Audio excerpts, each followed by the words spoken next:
Bonjour et bienvenue dans un nouvel épisode de On Jase Business. Aujourd'hui, j'accueille Yann Beaulieu, qui est le copropriétaire du Lab Training, donc qui est situé sur la Rive-Sud. Donc, pour les gens qui ne savent pas, Yann, je l'ai rencontré par l'entremise de justement Olivier Tétrault, qui est courtier immobilier chez Royal Lepage. Il m'a dit, il faut absolument que tu parles avec Yann, il faut que tu le passes au podcast, il est incroyable. Il a lancé son propre gym avec son copropriétaire.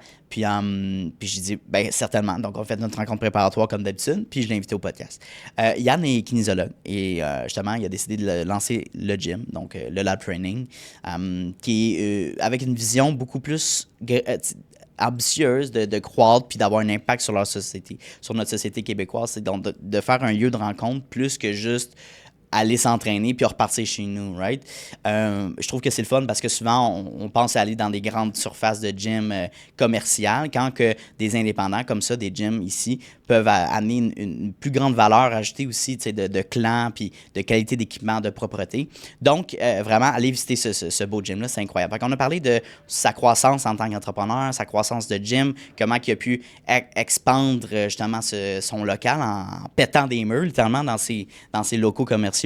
Puis donc, où ce qui se voit aussi au niveau de la création de son gym, puis de l'expansion. Après, on a parlé aussi dans des sujets un petit peu plus chauds, du genre, la perte de poids, c'est peut-être pas aussi facile qu'on le croit.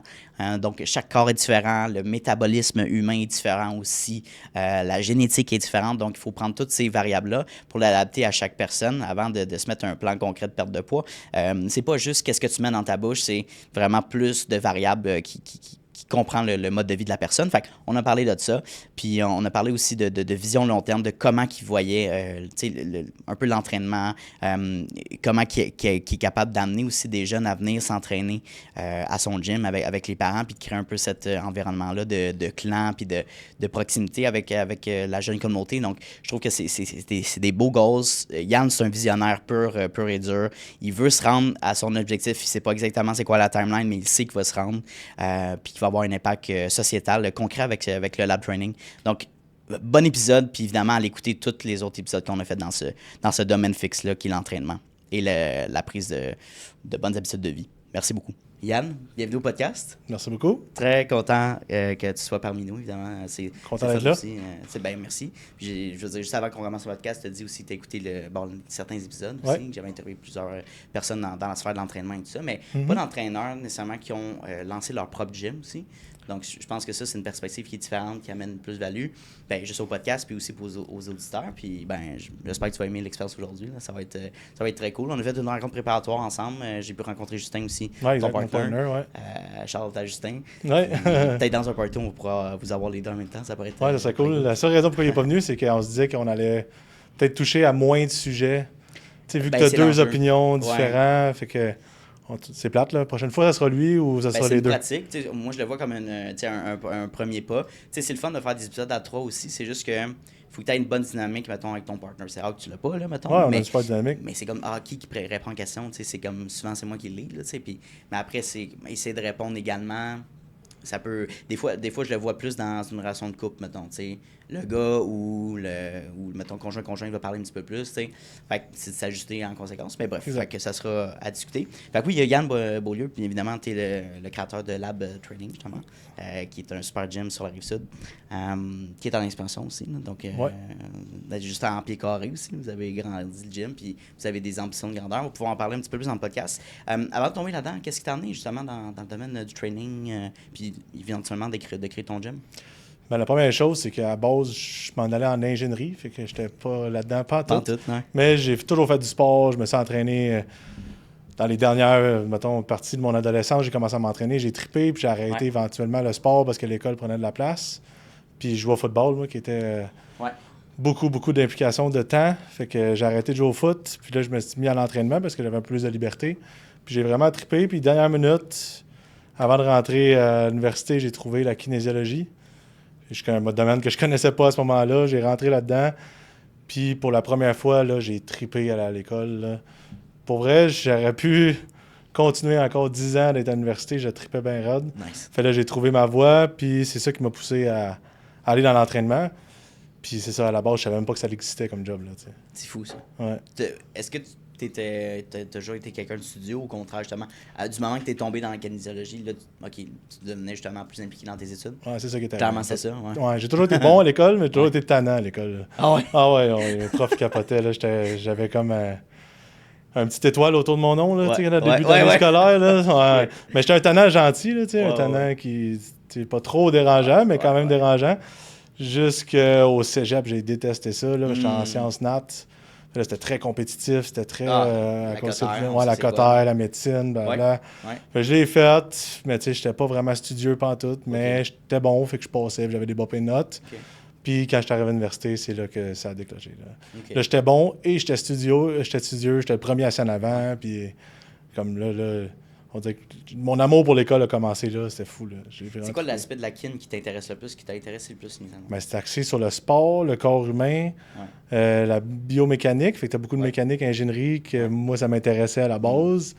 Fait qu'on dirait que le mix de tout ça, moi, j'ai trippé, là, puis c'est ça. J'ai comme appris comment le corps humain fonctionnait, ça me faisait triper. Après ça, la mécanique autour de ça, puis après ça, autour des sports, puis comment tu peux relier ça au sport. Là, c'est ça, j'ai vraiment aimé ça. Ben, c'est des longues études aussi, là, les gens qui disent... C'est 3 ans le bac. Moi, j'ai fait ma maîtrise qui est 2 ans de plus, mais tu le fais jamais en 2 ans. Là. Ça prend 3 ans de maîtrise. C'est assez long. Là. Puis tu travaillais-tu en même temps ou tu faisais-tu? J'ai toujours travaillé en même temps. Ah ouais, ok, ben c'est ça. Stage 1, mettons, nous autres, comment ça fonctionne de première année d'université. Tu as un stage à faire. J'avais été engagé dans un gym. Puis j'ai commencé à coacher première année d'université. Puis en maîtrise, c'est là que j'ai débuté mon gym. Là. J'ai commencé à être travailleur autonome à ce moment-là. Là, mais c'est là le début du lab là, pendant que je faisais ma maîtrise. Nice. J'ai commencé ma business. L'idée du lab est venue justement pendant que tu faisais tes études. Est-ce que tu as grandi dans une famille qui était justement avec ce sentiment-là entrepreneurial? Ces connaissances-là, tu les as appris on the go ou tu avais quand même certaines bases? Honnêtement, ma mère est concierge dans la vie. J'ai habité principalement avec ma mère, là, toute ma vie. Il n'y avait pas vraiment d'entrepreneuriat là. Mais mon père, il a toujours un sens entrepreneurial. Il a parti sa business, mais sur le tard. Comme à l'âge de quarantaine. Qui a commencé sa business. Ça fonctionne super bien aussi. Là. Fait que je pense qu'on avait ça dans le sang, mon père. Mais ma mère et mon frère l'ont moins ça. Mais on est tous des travailleurs. Dans la famille, mon frère... C'est une valeur importante. Oui, exact. Mon frère a monté 2 maisons... OK. Ouais, de A à Z. T'étais pas trop manuel, mais là, non, c'est ça. Ma famille est manuelle. Moi, je suis pas manuel. Tout. T'as des bonnes ressources à qui appeler. Oui, exact. C'est ça. J'appelle. Mais puis ton père, c'était quoi son entreprise? C'est quoi? Mécanique hydraulique. OK, cool. Ouais. Mécanique style pépine, puis...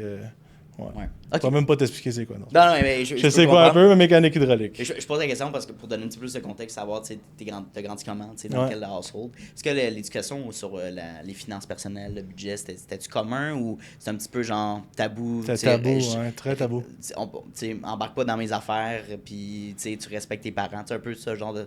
moi, mes parents sont séparés. J'étais principalement chez ma mère, mettons, la plus grosse partie de mon adolescence. Puis... Ça, tu réalises ça sur le tard, là, mettons, en vieillissant. J'ai toujours pensé qu'on était riches. On n'a jamais parlé d'argent chez nous. J'ai jamais manqué de rien. Tout était beau. Puis là, quand je regarde le salaire de ma mère, puis je me dis comment elle a fait pour réussir. Pour réussir à élever 2 enfants. Moi, je suis un 6 pieds 200 livres. Moi, ça mange, là. Ah, c'est ça. Mon frère est 6 pieds 2 aussi. Fait je comprends pas comment elle a fait. Mais Fait qu'on parlait jamais d'argent. Ça faisait partie de notre vie, puis tout était beau là-dedans. Là. On dirait que quand on est kids, on réalise pas ce que nos parents font. Mettons, c'est fou. On dit, puis l'argent, ça fait comme, pourquoi tu peux pas m'acheter telle chose? T'en fais de l'argent, c'est comme, whatever, on comprend pas cette réalité-là. C'est ça, c'est une réalité vraiment que tu comprends en vieillissant. En vieillissant, absolument. Là, je fais du coq à l'âne, tu vas réaliser dans le podcast, je fais souvent ça. Mais c'est le fun aussi, c'est une discussion. Fait tout ce qui est entrepreneurial, lancer une business, c'est pas juste être expert dans son domaine. Tu as tout le côté théorie, mais tu as le côté aussi comment on crée notre branding, c'est quoi le marketing, la prospection qu'on va faire. C'est un gym, il faut travailler un local.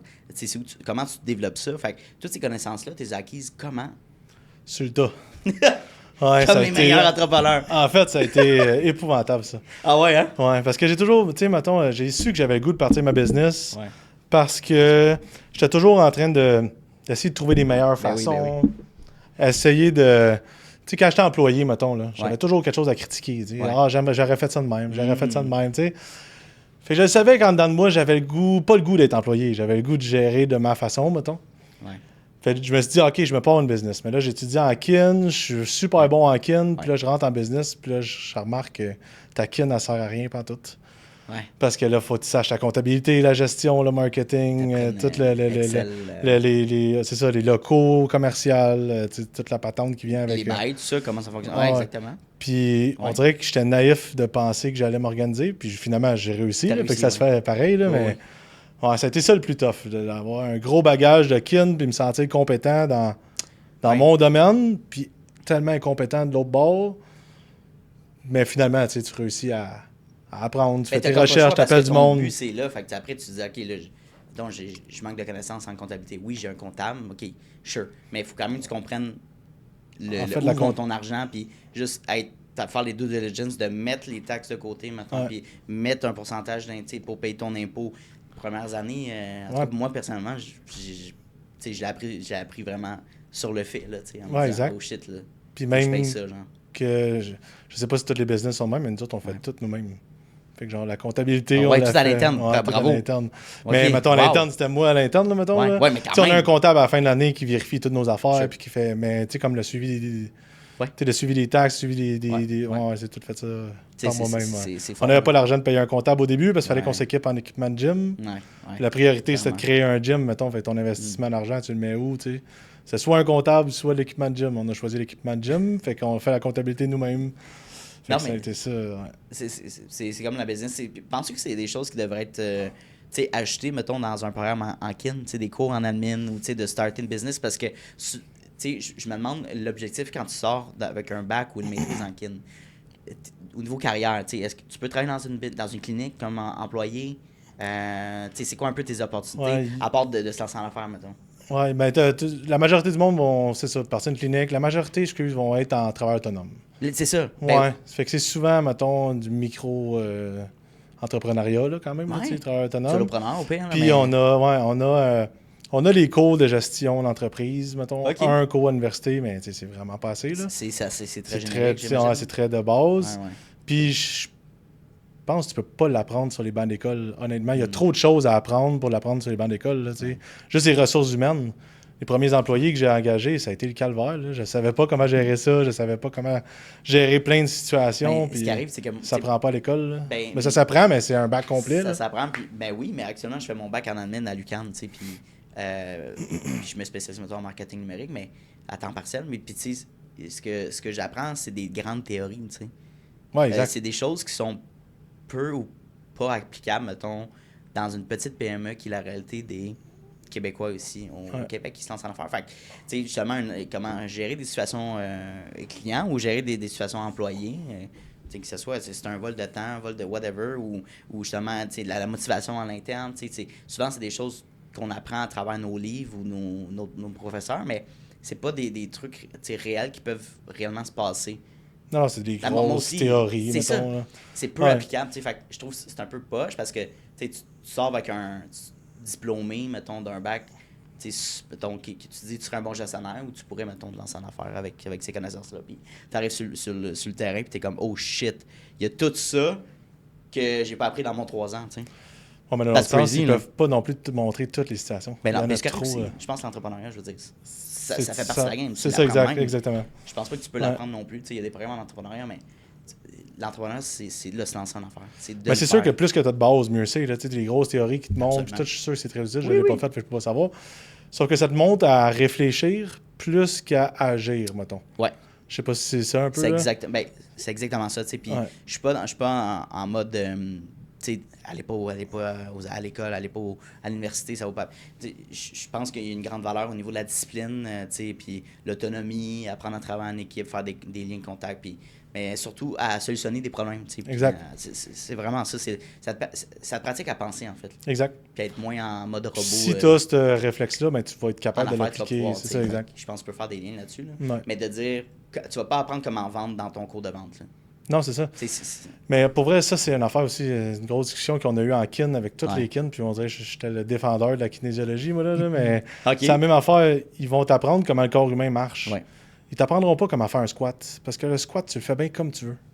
Tu comprends-tu? OK, tu le fais comme tu veux. Tu sais, dans le sens, il n'y a pas une façon de faire un squat. OK. Il y en a 1000 façons de faire un squat, puis ils ont toutes, chacun des avantages puis des inconvénients. Chaque personne aussi a une façon spéciale à lui de faire le squat, dépendamment de sa longueur de fémur, dépendamment de sa flexibilité. Puis tout le monde est différent. Fait qu'il ne te montrera pas comment faire un bon squat. Il va te montrer comment le corps humain fonctionne. Puis en sachant ça, fais bien le squat que tu veux avec ton client. Fait que je pense que c'est un peu la même affaire dans ton domaine. Puis ça fâchait tellement les kins au début. T'es là, pourquoi on a besoin de savoir, mettons, la métabolisation d'un sucre que tu manges, là, puis qu'est-ce que c'est le cycle de Krebs, puis c'est super théorique. Ouais, mais après ça te fait comprendre l'alimentation au niveau de quand tu l'as dans ton assiette, puis jusqu'à temps que tu le digères, puis ça se transforme en énergie. Si tu comprends ce concept-là, mais tu peux mieux conseiller au niveau de l'alimentation. Oui, avoir plus de contexte.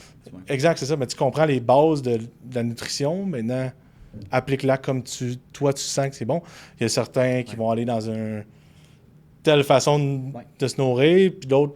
Puis les deux peuvent être bonnes dépendamment du contexte et de tout ça. Fait que c'est sûr que c'est jamais très appliqué à l'université comme qu'on voudrait que ça soit, mais ça donne les bases pour te débrouiller après dans ton administration ou dans ton domaine. Je suis d'accord.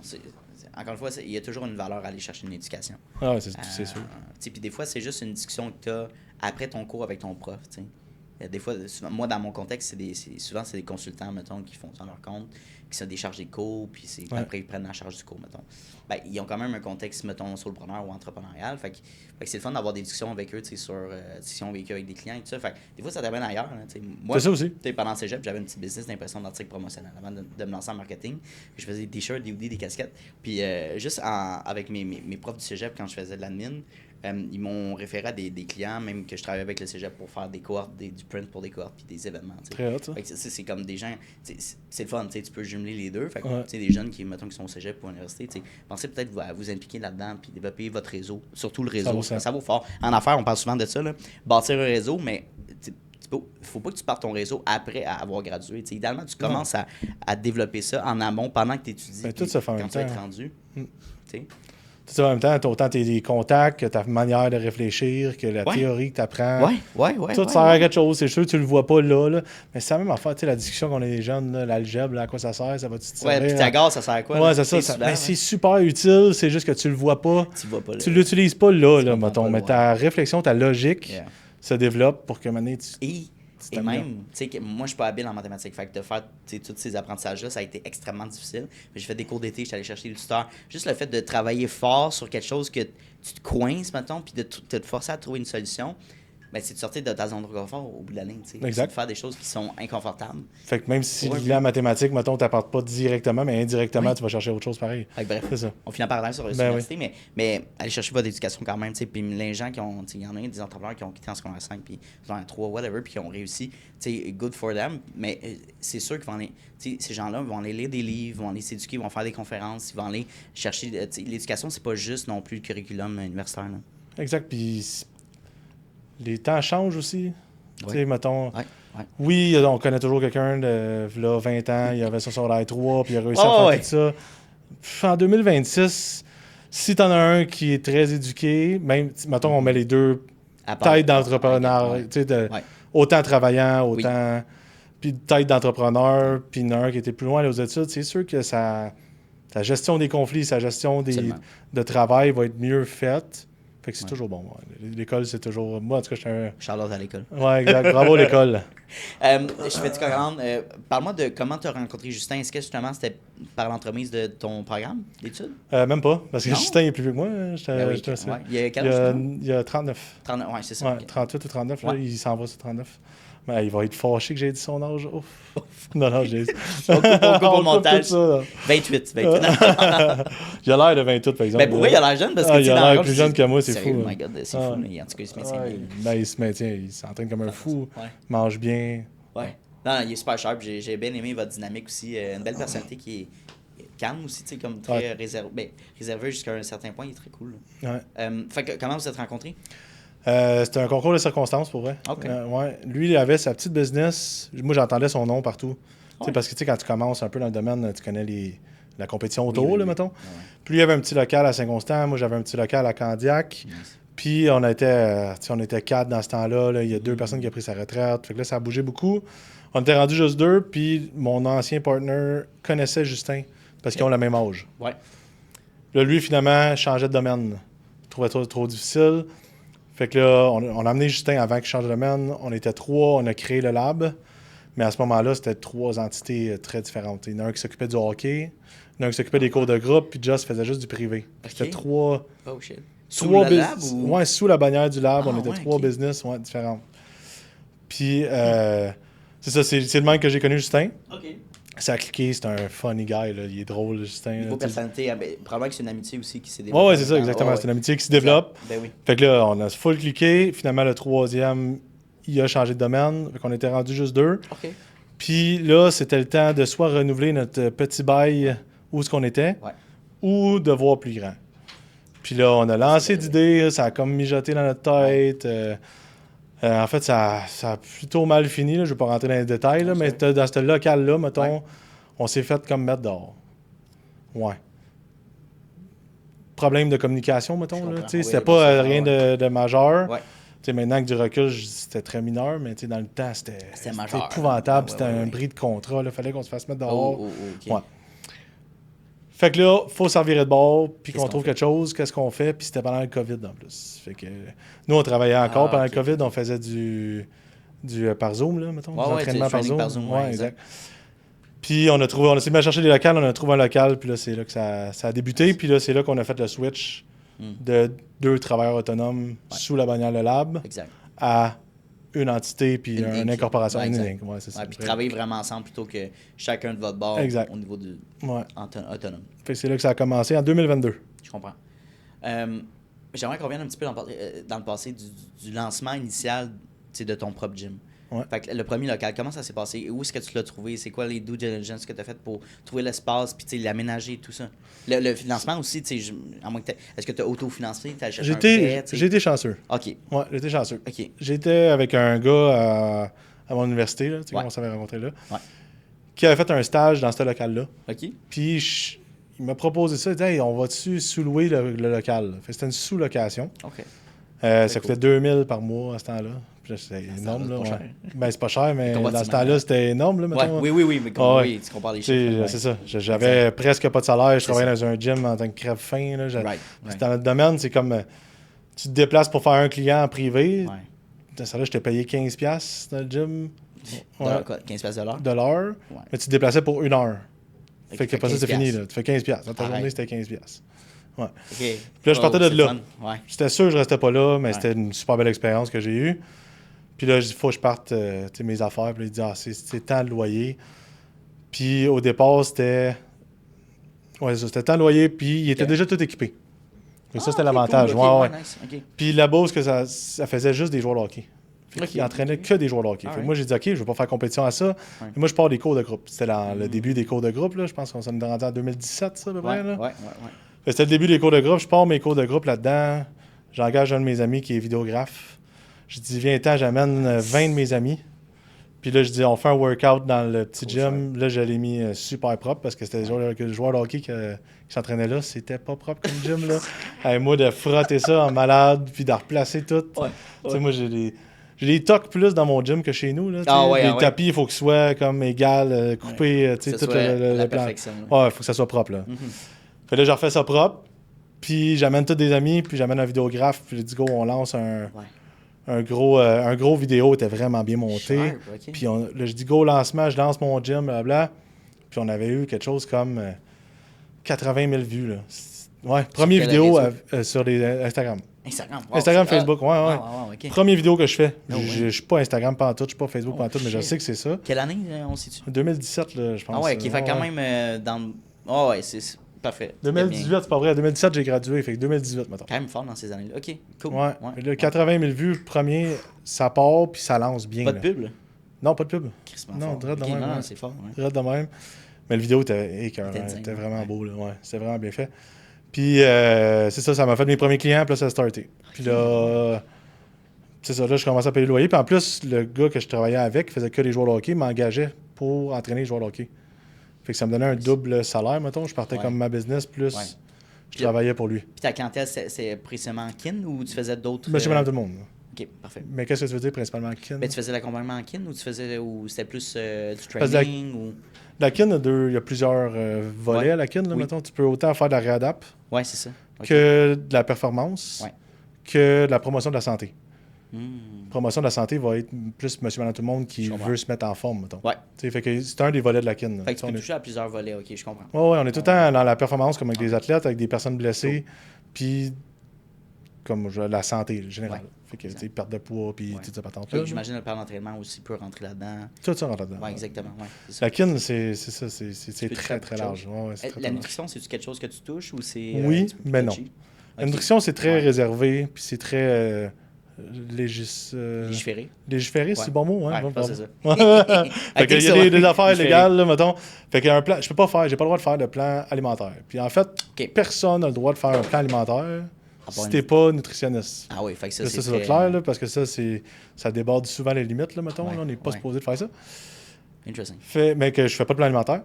Mais je connais les bases de la nutrition et je me dois d'aider la personne avec sa nutrition. Oui.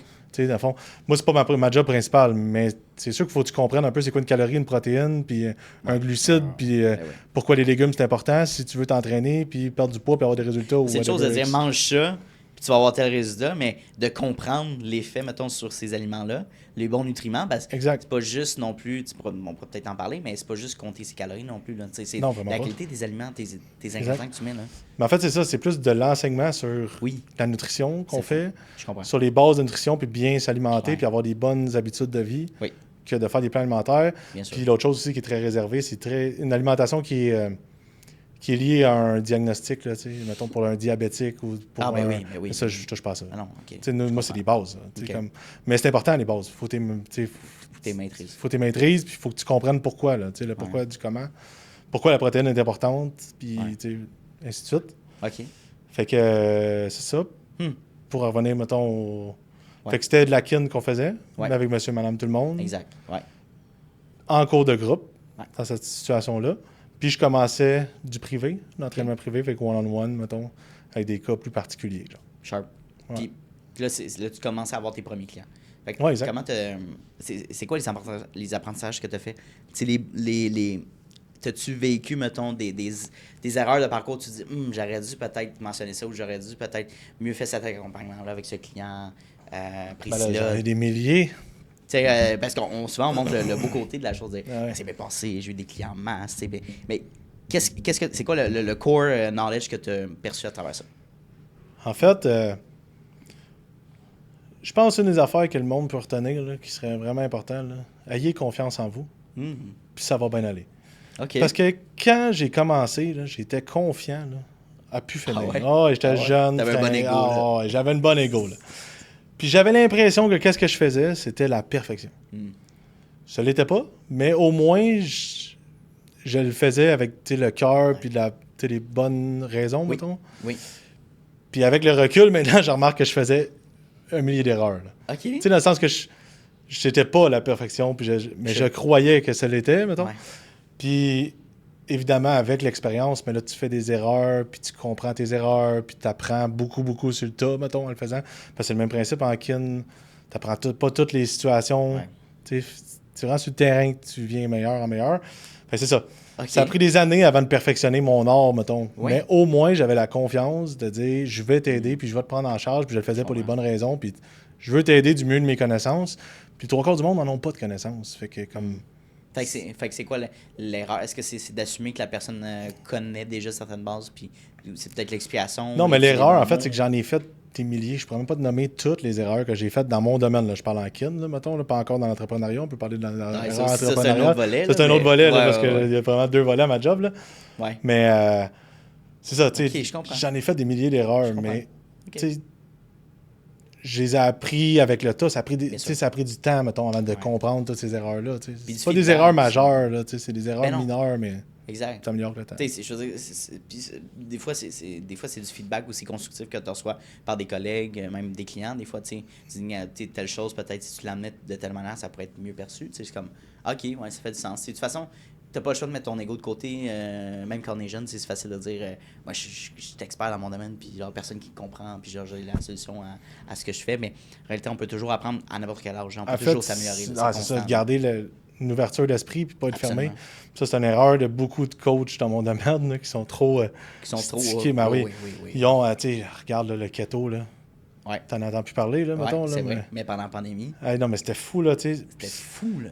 Quand tu deviens stické sur une chose, on dirait que tu vois pas comme tout le reste. Fait que ceux qui étaient keto, là, mais là, à un moment donné, le keto, ça a pris le bord, puis là, à un moment donné, OK, il y a d'autres choses qui existent, là, genre, tu sais, ça a des bienfaits, mais c'est pas magique, il n'y a rien de magique. Mais il y a toujours quelque chose de nouveau, c'est ça que je reconnais en grandissant, c'est qu'il y a toujours comme un nouveau quick fix qui va arriver, une nouvelle diète, une nouvelle pilule, le classique pilule, un nouveau médicament, un nouvel mode de vie, tu sais. Dans le fitness, c'est fou. C'est fou. Puis là, les gens embarquent, puis arrêtent éventuellement, parce que, tu sais, si on prend l'exemple du keto, tu sais, je veux dire, oui, par exemple, moi, j'avais essayé pendant juste un mois, puis j'avais perdu, comme, je pense, un bon 20 livres là, rapidement, parce que ça peut marcher. Remplacer. Oui, mais j'étais pas capable de sustain juste mes entraînements.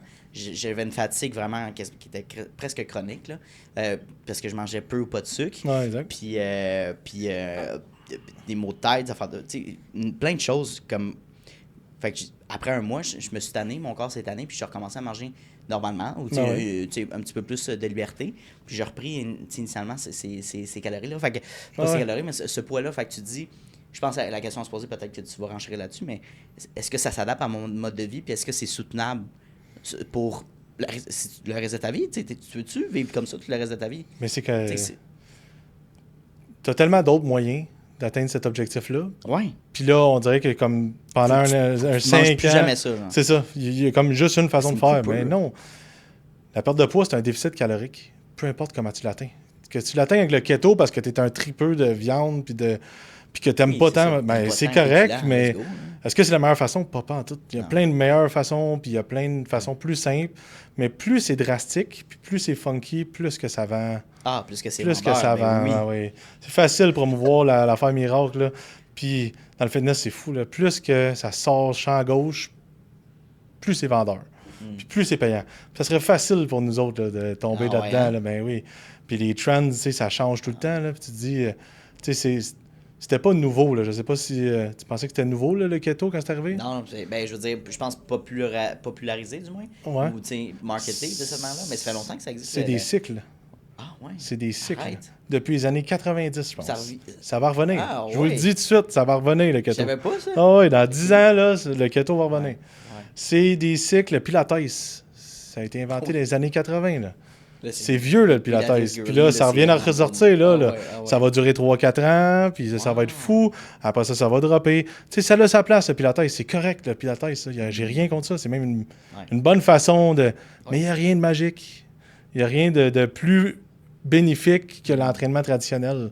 Tu sais, c'est juste ça qu'il faut comprendre dans tous ces trends-là. Là, mettons, ça part puis ça revient, c'est parce qu'il y a du marketing beaucoup autour de ça. Puis c'est des modes. Là. On a entendu beaucoup dans les dernières années, je dirais l'Ozempic, qui je dis pas pour les gens qui ont du diabète. Là, ça, c'est un autre mais c'est différent. L'Ozempic, c'est un sujet... Ouais, c'est touchy, mais je pense qu'il y a beaucoup de personnes qui l'utilisent aussi comme quick fix. Parce que probablement que ça fonctionne, mais je vais pas aller faire vos recherches, mais j'entends tellement des histoires de gens, justement, des effets secondaires de ça, de la perte de cheveux aussi, des trucs genre. Mais c'est la première médication. C'est la première médication légale et prescrite de façon comme... publique. Exact. Ouais. Il y a des effets secondaires à tous les médicaments. Tous les médicaments, mais on juge que les effets secondaires sont moins nocifs que le bienfait que le médicament va chercher. Donc, c'est accepté, mettons, puis utilisé pour le... J'ai fait vacciner mon enfant hier. Okay. Il y a des effets secondaires au vaccin. Il y a de l'endormissement, il y a de la fièvre temporaire. Ouais. Mais le 2 jours de fièvre qu'il va vivre pour le 30 ans de protection contre le bienfait, ben, ça vaut la peine. Fait on avance là-dessus.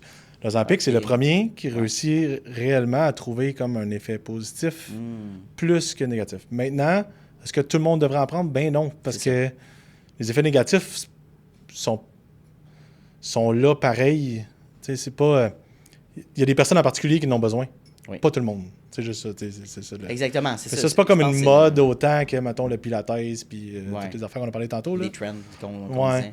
Ça, c'est plus un médicament, mettons. Fait que lui, il a sa place. OK, tu vois, j'aime savoir cette perspective-là. Okay. Il a sa place. Puis oui, c'est un quick fix. Oui, c'est pas idéal, mais l'obésité, c'est pas un... C'est ça. L'obésité, c'est une maladie inflammatoire. Il y a beaucoup de recherches là-dessus. C'est pas simple. C'est pas juste de la paresse. C'est plus gros que juste de la paresse puis pas être capable de bien manger puis de pas bouger. Oh, hein, là, je viens de te surprendre, hein? Ouais, parce que c'est... Quand, dans le fond, ce que je veux dire, c'est psychologique aussi. C'est mental, il y a un aspect psychologique puis il y a un aspect métabolique. Là. Il y a un aspect réellement... OK, je vais donner... Tu peux être enclin... Je vais donner un exemple. vas-y, ouais. Quelqu'un qui a tendance à être plus obèse ou avoir un surplus de poids, lorsqu'il y a une perte de poids, va libérer plus de ghrelin, qui est l'hormone de la faim. Donc, lui, va avoir plus faim que quelqu'un qui n'est pas enclin à avoir de l'obésité. Fait qu'il y a un aspect physiologique, réel, mettons, que son appétit est supérieur à les autres. Il y a certaines personnes qui vont perdre du poids, puis qui ne sentiront pas une augmentation de leur appétit. Il y a certaines personnes qui vont perdre du poids, puis qui vont avoir une énorme augmentation de leur appétit. C'est pas égal pour les deux personnes. Donc, c'est normal que cette personne-là ait plus de difficultés à perdre du poids et à maintenir sa perte de poids. C'est pas de la paresse. C'est pas juste des habitudes de vie. Il y a d'autres choses qui rentrent en ligne de compte. Il y a un aspect métabolique, comme tu dis. Il y a un aspect métabolique, physiologique, puis mental, psychologique. Ouais. Fait qu'il y a plusieurs aspects. Puis, ces personnes-là qui ont essayé les bonnes méthodes, puis qui ont essayé... mais peuvent essayer le médicament sous supervision, puis avoir des bons résultats, puis les aider dans le travail de ça. Fait que l'obésité, on s'est fait driller dans les 20-30 dernières années à penser que c'est seulement un choix personnel et seulement de la paresse. Puis... Mais non, c'est très complexe, puis c'est pas seulement de la paresse, puis c'est pas un manque de volonté. Ça va plus loin que ça.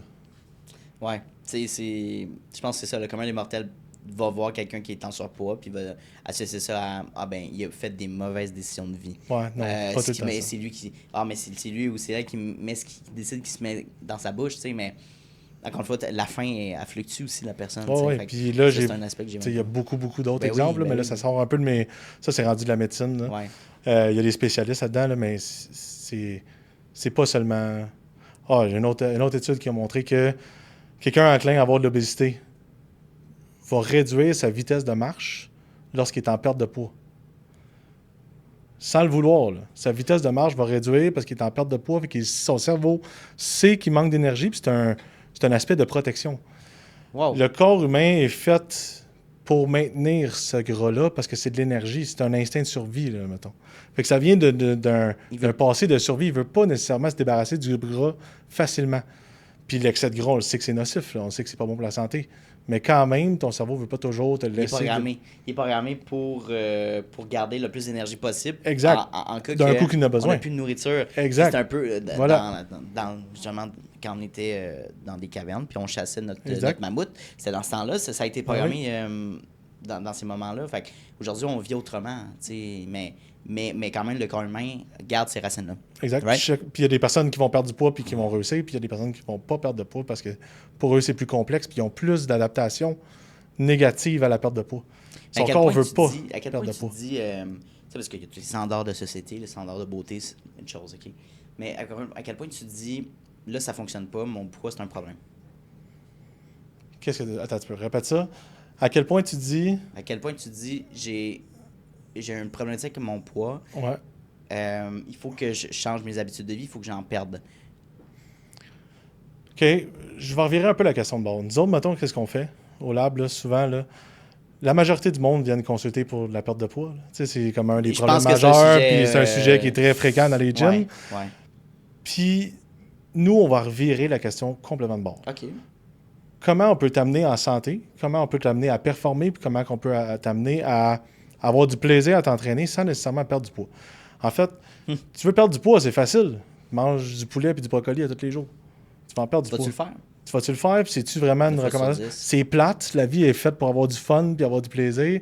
Est-ce que tu peux perdre du poids puis être en santé en t'entraînant par avoir du plaisir? Bien oui. Tu vois?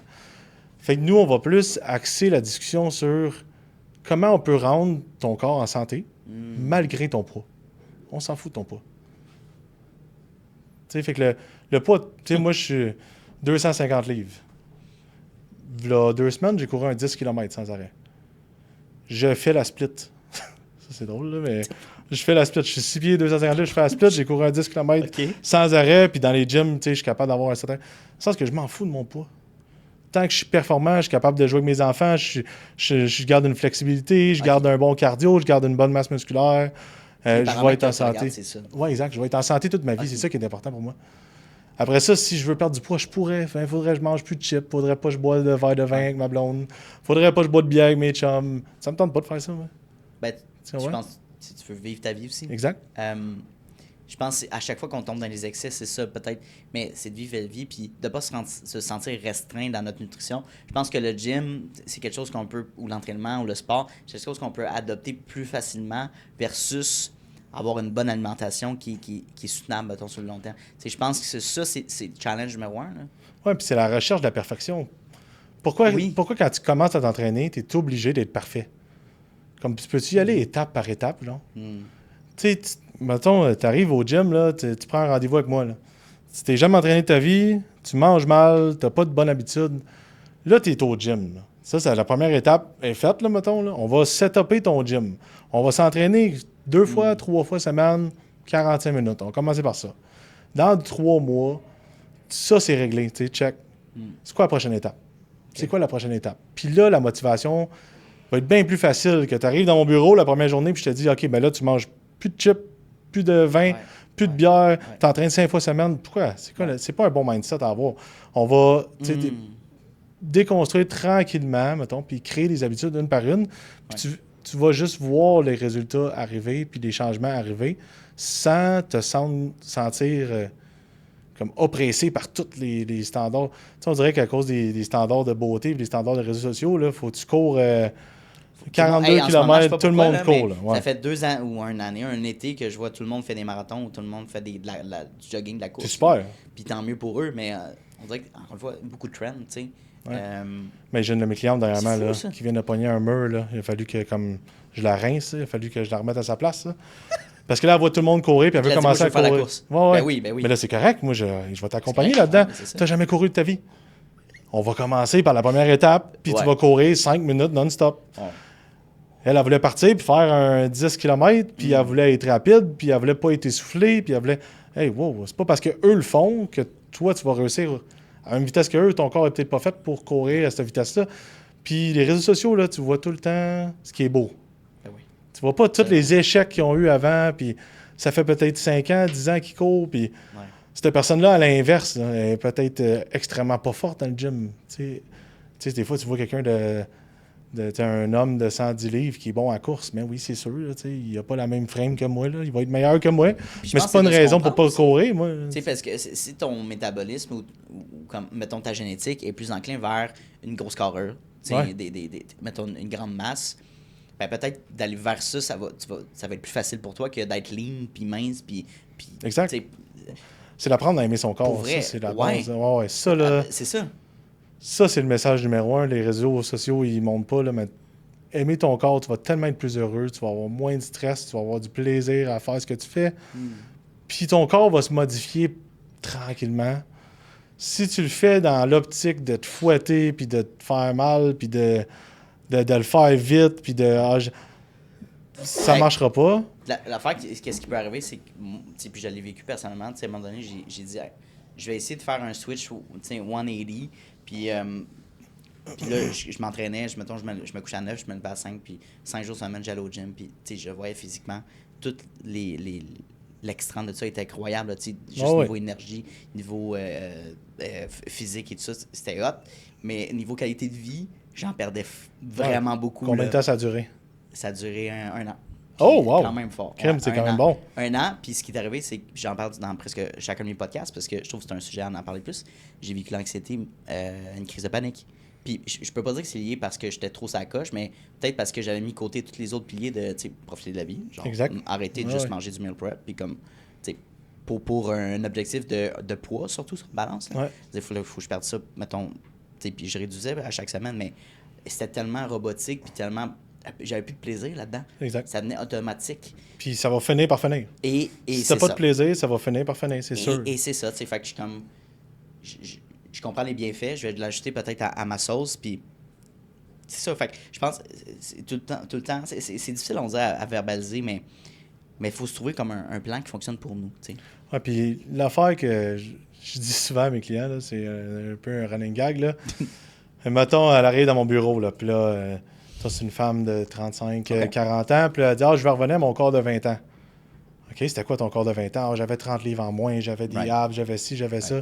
Je dis « Ouais, mais à ce moment-là, là, t'aimais-tu ton corps? » Elle dit « Non, je me trouvais grosse. » Ah ouais? Bon, pourquoi tu vas revenir là? Peu importe le poids que tu as, peu importe, si tu n'es pas heureux avec ton corps, tu ne seras jamais heureux avec ton corps. Tu sais, si vas toujours avoir quelque chose. Tu vas toujours avoir quelque chose. Je l'ai fait, moi aussi. J'ai fait l'erreur, en fait. C'est peut-être de même que je l'ai appris. OK. J'ai fait une cote, là, tu sais, descendre mon poids. J'étais à 2,30, descendu à 185. J'étais ses abdos, la mâchoire, carré, j'étais des cotes. À ce moment-là, ce que je voulais, c'était descendre à 180. J'étais à 185. Tu comprends? T'es jamais heureux avec ton corps. Puis c'est par après, puis là, t'es en vieillissant. Puis je lui ai dit, dans le fond, ça part pas du poids d'être heureux dans son corps. Ça part de comment tu te sens. Puis de ta confiance en toi. Puis ça se travaille. Puis c'est pas la perte de poids qui va te l'amener. Puis j'arrête pas de le dire au monde. Tu sais, comme... En ce moment, tu as de quoi en tête là, que tu veux atteindre. Tu vas l'atteindre, tu seras même pas heureux. Parce que t'es pas heureux là. Ça fait que genre, sois heureux là. Puis après ça, on verra où ce que tu iras aller. On peut faire le même lien dans quand je vais faire tel chiffre d'affaires ou tel argent ou tel... Je vais être heureux ou quand je vais avoir ma grosse maison, quand je vais avoir mon bateau, mon char, là, je vais être heureux. Puis je connais pas les stats parce que j'ai pas de bateau puis j'ai pas de maison, mais j'imagine que rendu là, tu vas être peut-être, I guess, oui, c'est un accomplissement, mais après, c'est comme what's next? Exact. Tu sais, tu peux pas être en sentiment de satiété. Mais il faut le trouver. Ouais. Faut le trouver. Ouais. C'est ça qui est tough. C'est de toujours se projeter vers quelque chose de « je vais être heureux là-bas ». Genre. Non, pourquoi t'es pas heureux là? Pourquoi t'es pas heureux là? Pose-toi la question, pourquoi t'es pas heureux là, avec où ce que t'es, puis où est-ce que ça va t'amener après, mais tu seras encore plus heureux au pire. T'sais. Ouais. Souvent, je pense qu'on passe à travers ou par-dessus certains épisodes de gratitude dans ton day-to-day. Quelqu'un qui dit bonjour le matin quand tu marches dans la rue, une bonne journée. Ou une bonne luck que tu n'as même pas pensé, ta mère t'a appelé ou whatever. C'est des belles choses qu'on passe par-dessus que tu dis, my God, j'ai la chance d'avoir encore mes parents encore là, qui sont qui ont d'énergie, qui sont disponibles, qui sont là. D'être en gratitude, Gary Vee en parle beaucoup, puis je trouve que c'est une belle mentalité à avoir pour dire, regarde, en ce moment, j'ai tellement une vie qui est remplie. Oui, j'ai peut-être pas certains acquis ou certaines choses, ou je suis pas au maximum de mes ambitions, mais ça va bien, puis je suis correct, là. Ouais, c'est très différent d'avoir des ambitions puis d'être bien où ce que t'es. C'est deux choses. Moi, je suis bien où ce que je suis, mais j'ai des ambitions qui sont quand même plus grandes, tu vois. Exact.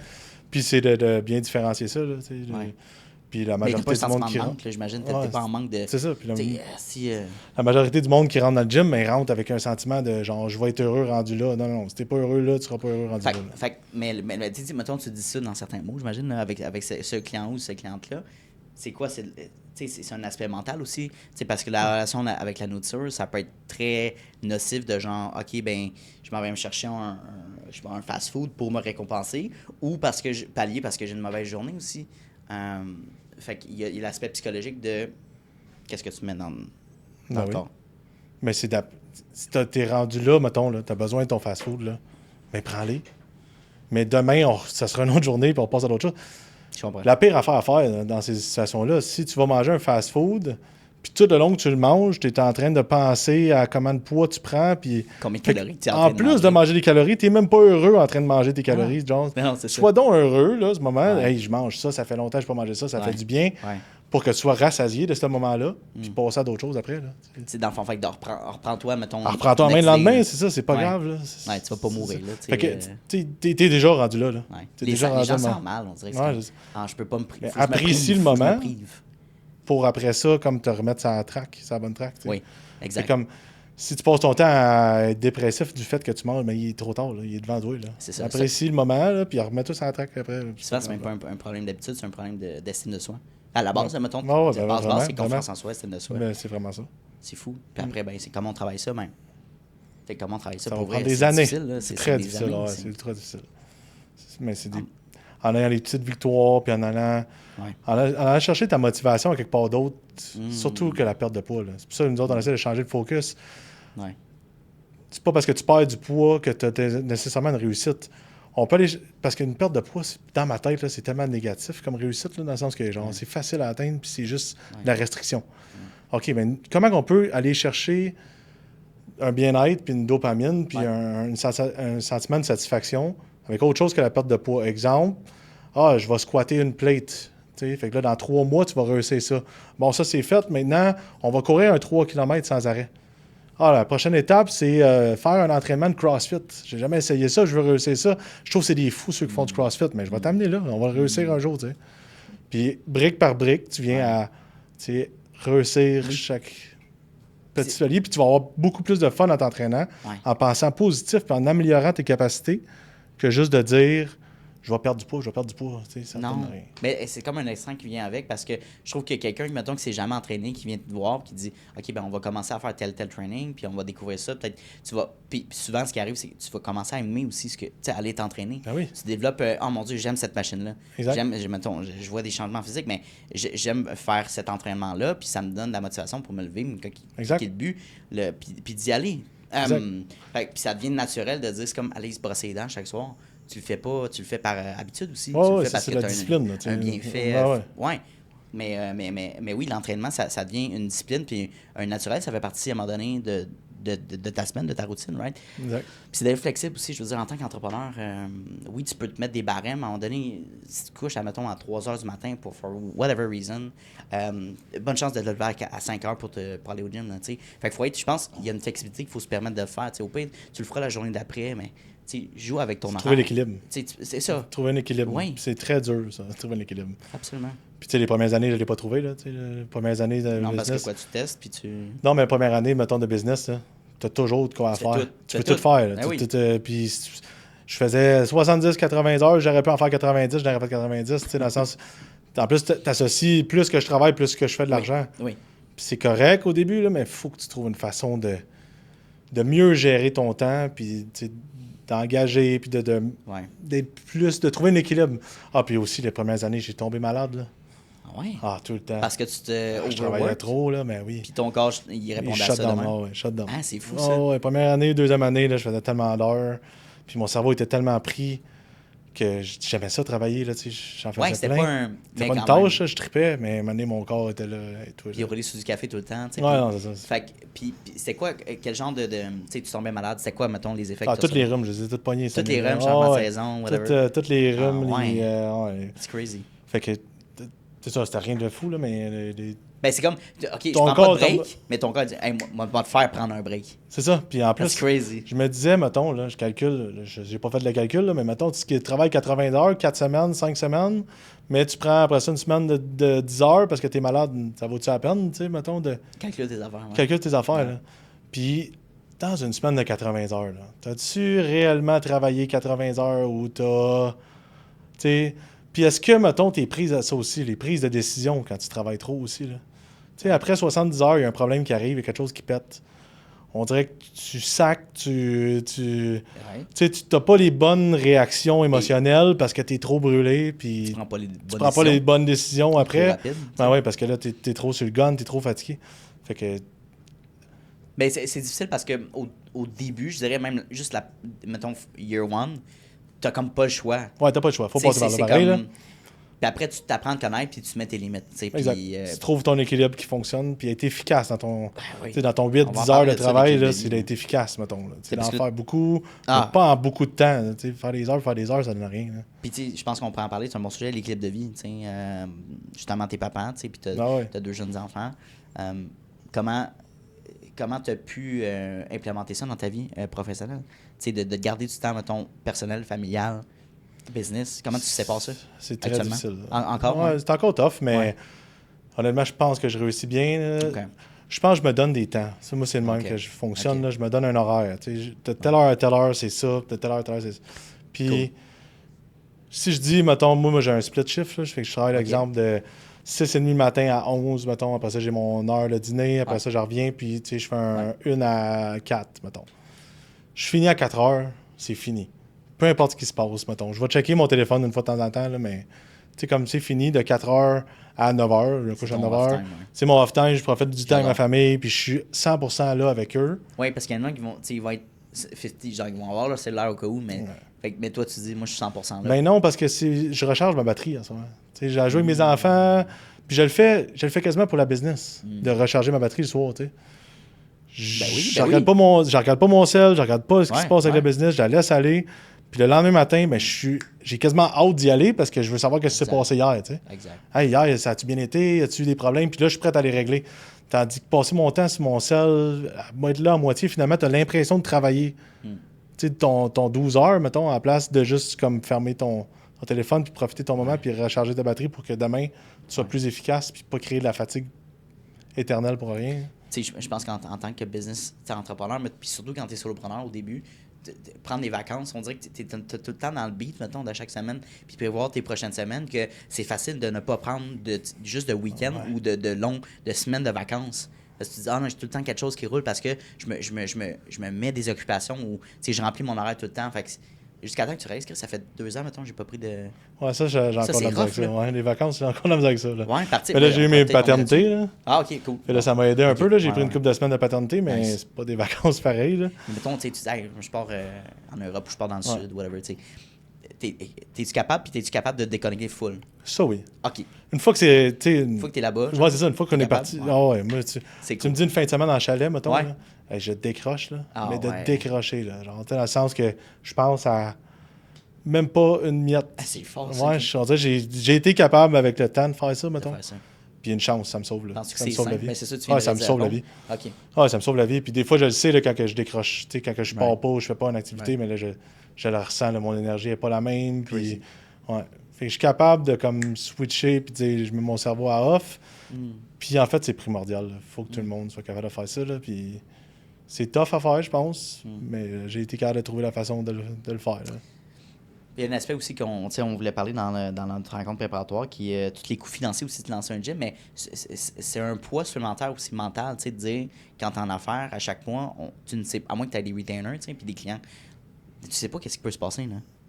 Puis en plus de gérer un local physique, tout est possible. Fait que je me demande, parle-moi un petit peu plus de la réalité, justement, d'expandre ton gym aussi, de faire de grossir en pieds carrés, puis de faire connaître la marque, puis d'engager, puis d'aller chercher des experts.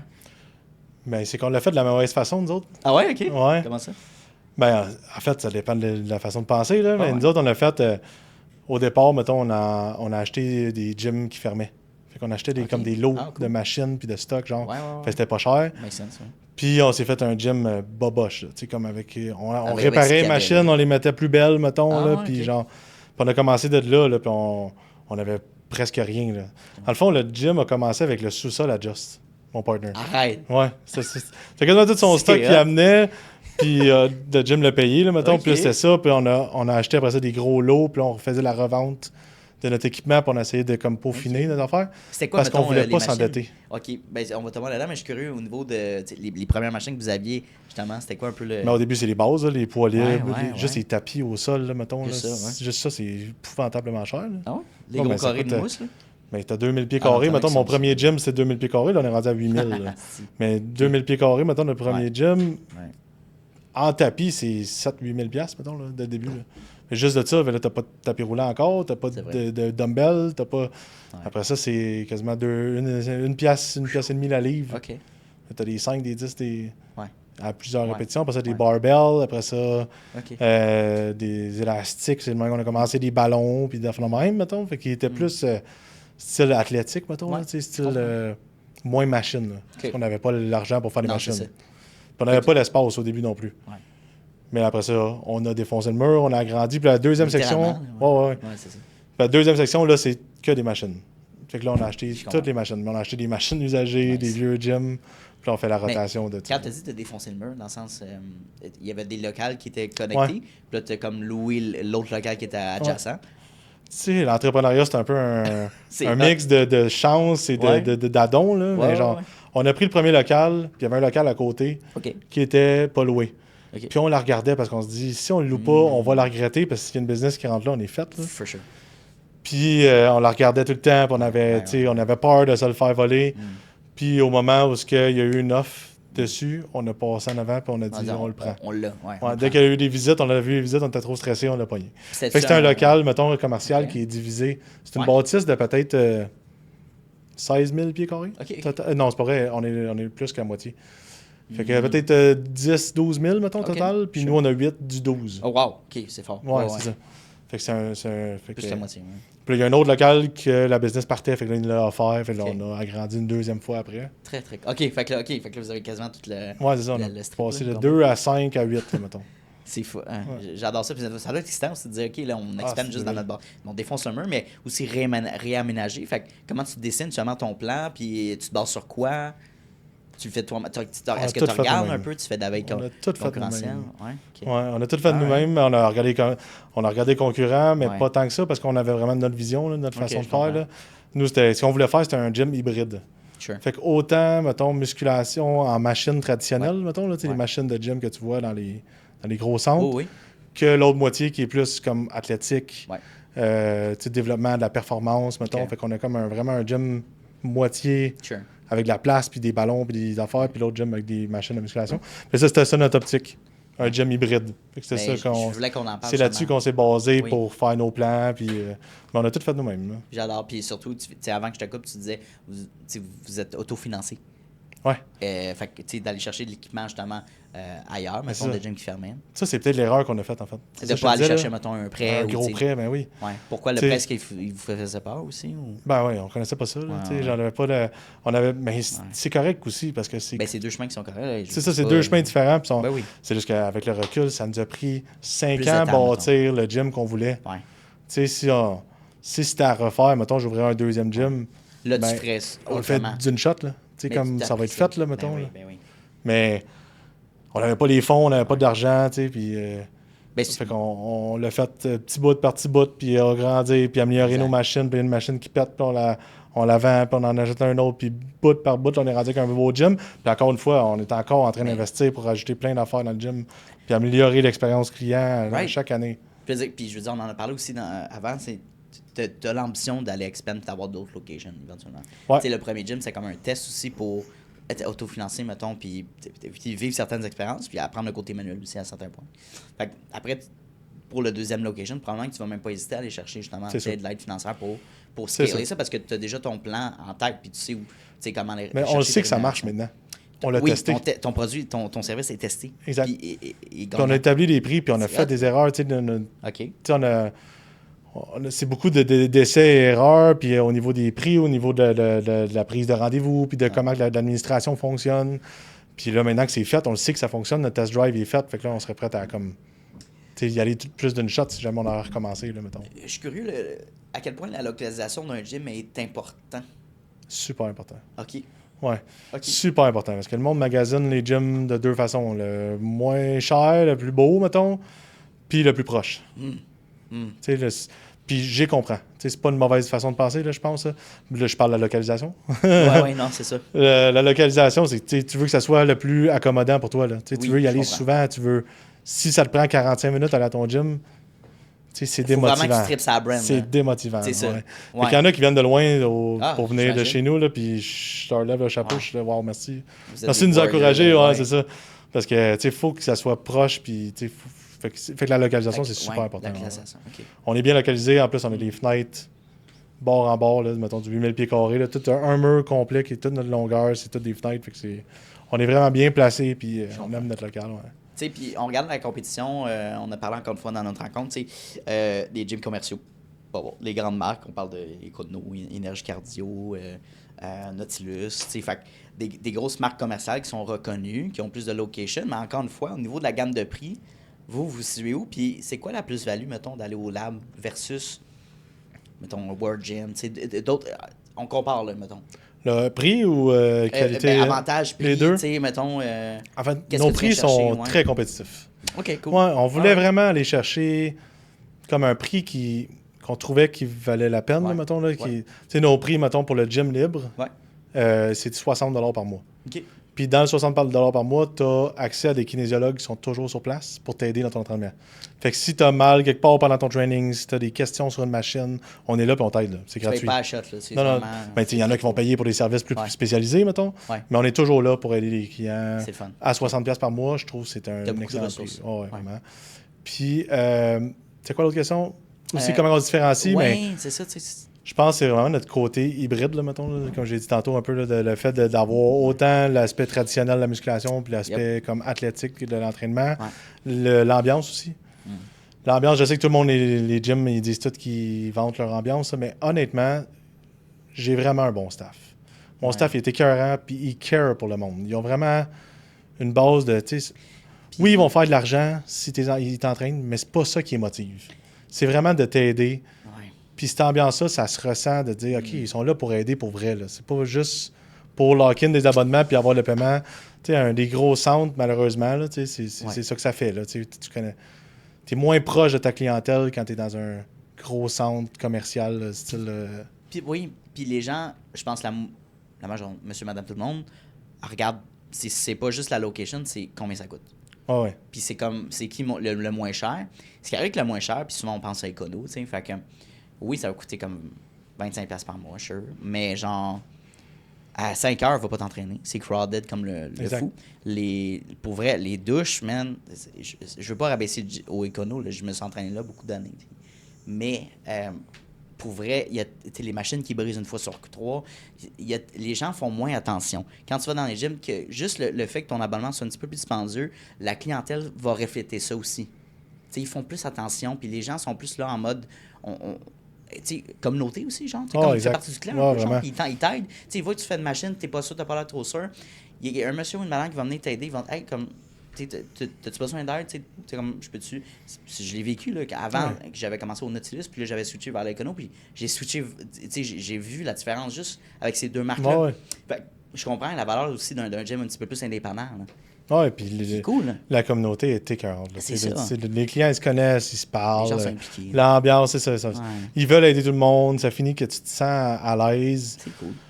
Puis, tu sais, un gym à bas prix, c'est correct. Ça laisse sa place. Puis, je voudrais ça pas laisse sa clientèle. Ouais, ça laisse sa place. Puis, je voudrais pas que ça s'en aille tant que ça. Parce qu'il y en a qui n'ont pas les moyens. Puis, qui, absolument. C'est normal de vouloir payer moins cher pour avoir un gym. Puis, les gyms sont quand même beaux. Mais malheureusement, tu n'as pas la même expérience. Tu sais. Ils peuvent pas créer la même expérience que moi, je suis capable de créer avec un prix un petit peu plus élevé. Là, fait que ça se ressent, puis c'est démotivant. Puis des fois, les gyms à grande surface, ils veulent pas nécessairement que tu aies la meilleure expérience. Parce que si tout le monde a la meilleure expérience, ils vont tous venir en même temps. S'ils viennent tous en même temps, ils sont dans le trouble. Parce qu'il y a trop de monde, il y a trop d'abonnés. Ben oui. Fait que, tu sais, la machine, ça prend 2 mois avant d'être réparée, ça leur dérange pas tant que ça. Tandis que nous autres, tu sais, c'est... Oui, les gens sont impliqués. Je veux dire, t'as-tu des statistiques, sans dire peut-être les vrais chiffres, mais mettons, les gens qui s'abonnent qui vont pas, mettons. T'sais, parce que Econo, leur modèle d'affaires est basé là-dessus. C'est des no-shows, des abonnements ghost là, qui roulent tout le temps, mais tu y vas 2 ou 3 fois dans l'année. Là. On n'en a pas beaucoup, là. J'imagine. Ah non, c'est ça. Je pourrais pas savoir le chiffre exact, là, mais mettons... c'est très peu. Ouais, c'est ça. Mais mettons, mettons, j'y vais de My Guest, mettons, là, genre, je dirais 25%, mettons, d'abonnements fantômes, genre. Puis même là, ils sont pas fantômes à l'année. C'est souvent qu'ils sont... Par saison. Tu sais, c'est ça, par saison, par motivation, puis il y a quelque chose qui arrive. Tandis que dans les autres gyms, ça peut être dans les 90. Non, c'est ça. Pour c'est 95% du monde que... abonnement fantôme. Puis juste le taux de réabonnement, mettons. Si tu check là, j'ai entendu cette statistique-là de quelqu'un qui est un des mentors avec moi, là. Mais les taux de réabonnement dans les gyms tournent autour de 25-30%. C'est-à-dire que si tu es membre pendant un an, les chances que tu reviennes, mettons, que la personne revienne, une autre année, c'est 25 à 30%, ce qui est très peu. Le monde, à notre gym, on tourne entre 70 et 85%. Fait que le 10 à 30% des personnes qui se réabonnent pas, c'est souvent pas parce qu'ils n'aiment pas le gym ou c'est parce qu'ils déménagent. Fait que nous, on a un taux de rétention qui est excellent. Ça paraît là, par le service qu'on donne. On réussit à maintenir ce taux de rétention-là qui est bon. Mais tu sais, je vais donner un exemple. Je pense que oui, le déménagement, c'est une partie des choses, mais encore une fois, tu as des clients qui trippent, mettons, sur votre formule, puis peut-être qu'ils trippent aussi sur votre vision comme entrepreneur, tu sais, puis ils vont sûrement écouter le podcast, mais ils vont se déplacer, ils vont faire les 45 minutes. Tu sais, mettons, là, je mets de l'avant chez Pasquale, qui est mon barbershop. Je déménage à Rosemère, tu sais, puis là, j'habite à Montréal. Mon barber, quand j'étais allé découvrir ça, puis David, qui est mon barbier, ça valait sharp, là, mais je suis vraiment tombé en amour avec l'entrepreneuriat puis l'aspect du barber. Mais bref, je vais déménager à Rosemère, mais je vais quand même faire le chemin parce que genre ça me fait plaisir, puis c'est cool. Genre, je veux pas changer parce que je trippe sur la place, tu sais. Fait que faire la route vers Montréal parce que I love it, tu sais. Fait que c'est un bon exemple, tu sais. J'imagine avec le gym, c'est la même chose. Ben oui, il y a beaucoup de clients que tu tombes tellement en un lien d'attachement que, comme à moins qu'ils déménagent à 6 heures de route, là, ils vont rester le plus qu'ils peuvent. Là. On en a plein là, qui sont... Ou ils vont peut-être rester dans la même région, tu sais. C'est comme... Puis de toute manière, toi, tu vois aussi, tu te dis, bah, c'est sûr qu'il faut que ça soit logique, là. Je veux dire, s'ils déménagent fucking loin, ça arrive nord, puis que, tu sais, on est à un moment donné, non, c'est juste pas réaliste, là. C'est pas réaliste, mais... Mais souvent, j'ai su pareil. En fait, il y a bien du monde que j'ai su pareil dans le sens que je fais quand même leur programme d'entraînement puis leur suivi d'entraînement. Ouais, il y a d'autres choses qui à distance, mais oui, ils viennent me voir une fois par 3 mois ou 2 mois, genre, puis ouais. C'est quoi la mission, mettons, l'expansion, d'aller chercher un deuxième location? C'est quoi les enjeux que tu entrevois, puis c'est quoi les moves à faire pour se rendre là? En fait, la deuxième expansion, la deuxième localisation, je pense que ça va venir un jour, mais c'est pas ma priorité. C'est pas dans ta priorité pour l'instant, mettons, à court, moyen terme, là, genre, on veut vraiment améliorer ce qu'on a. Okay, on a un emplacement qui est solide, on veut améliorer l'expérience client. Puis là, les modes changent aussi en fitness, puis j'essaie de suivre un peu la mode. Là. Puis là, je vois de plus en plus, là, puis ça, je trouve ça tellement hot. Les gyms sont rendus de plus en plus haut de gamme, puis perfectionnés. Puis je vois beaucoup aux États-Unis, mettons, des gyms, ils ont une piscine, un terrain de pickleball, il y a un gym, il y a un sauna. Fait que, il y a tellement de choses à améliorer dans notre localisation. Est-ce que tu aimerais comme offrir un peu cette panoplie de services? Mais là, on vient d'ouvrir le golf. Là. Oui, le golf intérieur. Le golf intérieur. C'est quelque chose qui est hot, qu'on ne voit pas dans les gyms. Mais on a installé un golf intérieur, exact. Tu sais, dans l'objectif d'être hybride, puis d'être dans la promotion du sport, mettons, puis de bouger, puis dans toutes ses formes. Mais nous, là, on est des tripeux de golf, moi puis mon partner. Fait que là, on a installé un simulateur de golf qui est dans un gym. Fait qu'on trouve ça vraiment le fun de combiner les deux passions, de s'entraîner, jouer une ronde de golf. T'sais, du monde qui ne sont pas abonnés au gym peuvent venir quand même jouer au golf, là, mais la majorité du monde, c'est plus des abonnés qui jouent au golf en même temps. Ça crée une ambiance, le fun. La personne, elle vient s'entraîner, elle vient pratiquer son coup de golf. Puis elle nous jase, elle nous pose des questions sur son golf, mais elle pose des questions sur son entraînement en plus. Comme ça fait un effet de communauté, puis un effet de fun, puis on veut augmenter ça comme au maximum le plus possible. Je pense qu'il faut aller plus loin que juste tu vas t'entraîner du sport. Exact. Puis je pêche l'idée, là, peut-être que ça existe souvent ça existe déjà aux États-Unis, mais pourquoi pas amener, mettons, un local adjacent, au coworking space. Après ton training, va travailler, accès Wi-Fi, puis tu as un bar à café, tu as un coffee shop. C'est ce qui se fait, en fait. Là. C'est ça, c'est la nouvelle mode du fitness qui s'en vient. J'adore ça. J'adore ça. Ah, c'est malade. Souvent, tu dis, mettons, puis de plus en plus des gens, même pas qui sont entrepreneurs, qui ont la flexibilité de travailler à distance, peuvent jumeler les deux, tu sais. Tu dis, hey, moi, je vais aller faire mon training. Je vais aller avoir une expérience. Parfait, vas-y. Ben oui, c'est ça. Avoir une expérience plus que juste aller t'entraîner puis partir, puis comme le faire parce que t'as pas le choix, mettons, là, de le faire plus pour le plaisir, puis rendre ça agréable, puis créer des connexions, créer du monde, puis faire des amis, tu sais. On a faire du coworking. Mais ça devient super en mode, puis ça, j'adore cette mode-là. Ben oui. Comment on fait pour rester là-dedans? Ah, ben là... ça va prendre plus d'espace, fait qu'il va falloir que j'aille chercher le 4000 pieds carrés qui me manque. Là. On peut nous autres, ça ne me dérangera pas. Hein. On l'a déjà fait 2 fois, là, mais c'est aller chercher de l'espace, mais comment on fait pour faire ça? C'est petit pas par petit pas, je pense. C'est d'améliorer l'expérience client à son maximum. C'est parce que tu vois ça à Laval, il y a le centre multisport qui touche à plusieurs... ben ça, je trouve que c'est une bonne idée. Mais après, de l'adapter, c'est une extension de ton lifestyle, de ton mode de vie. De dire, tu rencontres tes amis, là, à la place de dire tu t'en vas au coffee shop à telle place, tu vas à ton gym à telle place, pourquoi pas centraliser à certains aspects une place. Moi, je paierais un montant... ben oui, c'est malade. 200$ par mois, et puis j'ai tout. Là. Ben oui, c'est ça. Why not? Ben oui, c'est ça. Ça serait ça, un des objectifs. Là. Si on est capable, là, ça serait là mon objectif. Alors, c'est quoi ton timeline là-dessus? T'sais, pas dire, mettons, au point final où est-ce qu'on va être rendu, mais commencer à développer ces nouvelles expansions-là, d'amélioration moins. En fait, il y en a tout le temps. Il y en a tout le temps eu. Hein? Fait que j'ai pas de time-lapse, mettons, j'ai pas de « dans 2 ans, ça va être fait ». 1 an, c'est ça. C'est brique par brique, puis étape par étape, mettons. Là. Comme là, on a travaillé sur un système presque 24 heures là, qui va être... Oui, c'est vrai, tu m'en parlais. C'est ça, c'est nouveau, là, qu'on va le sortir, il n'est même pas encore sorti encore. Là.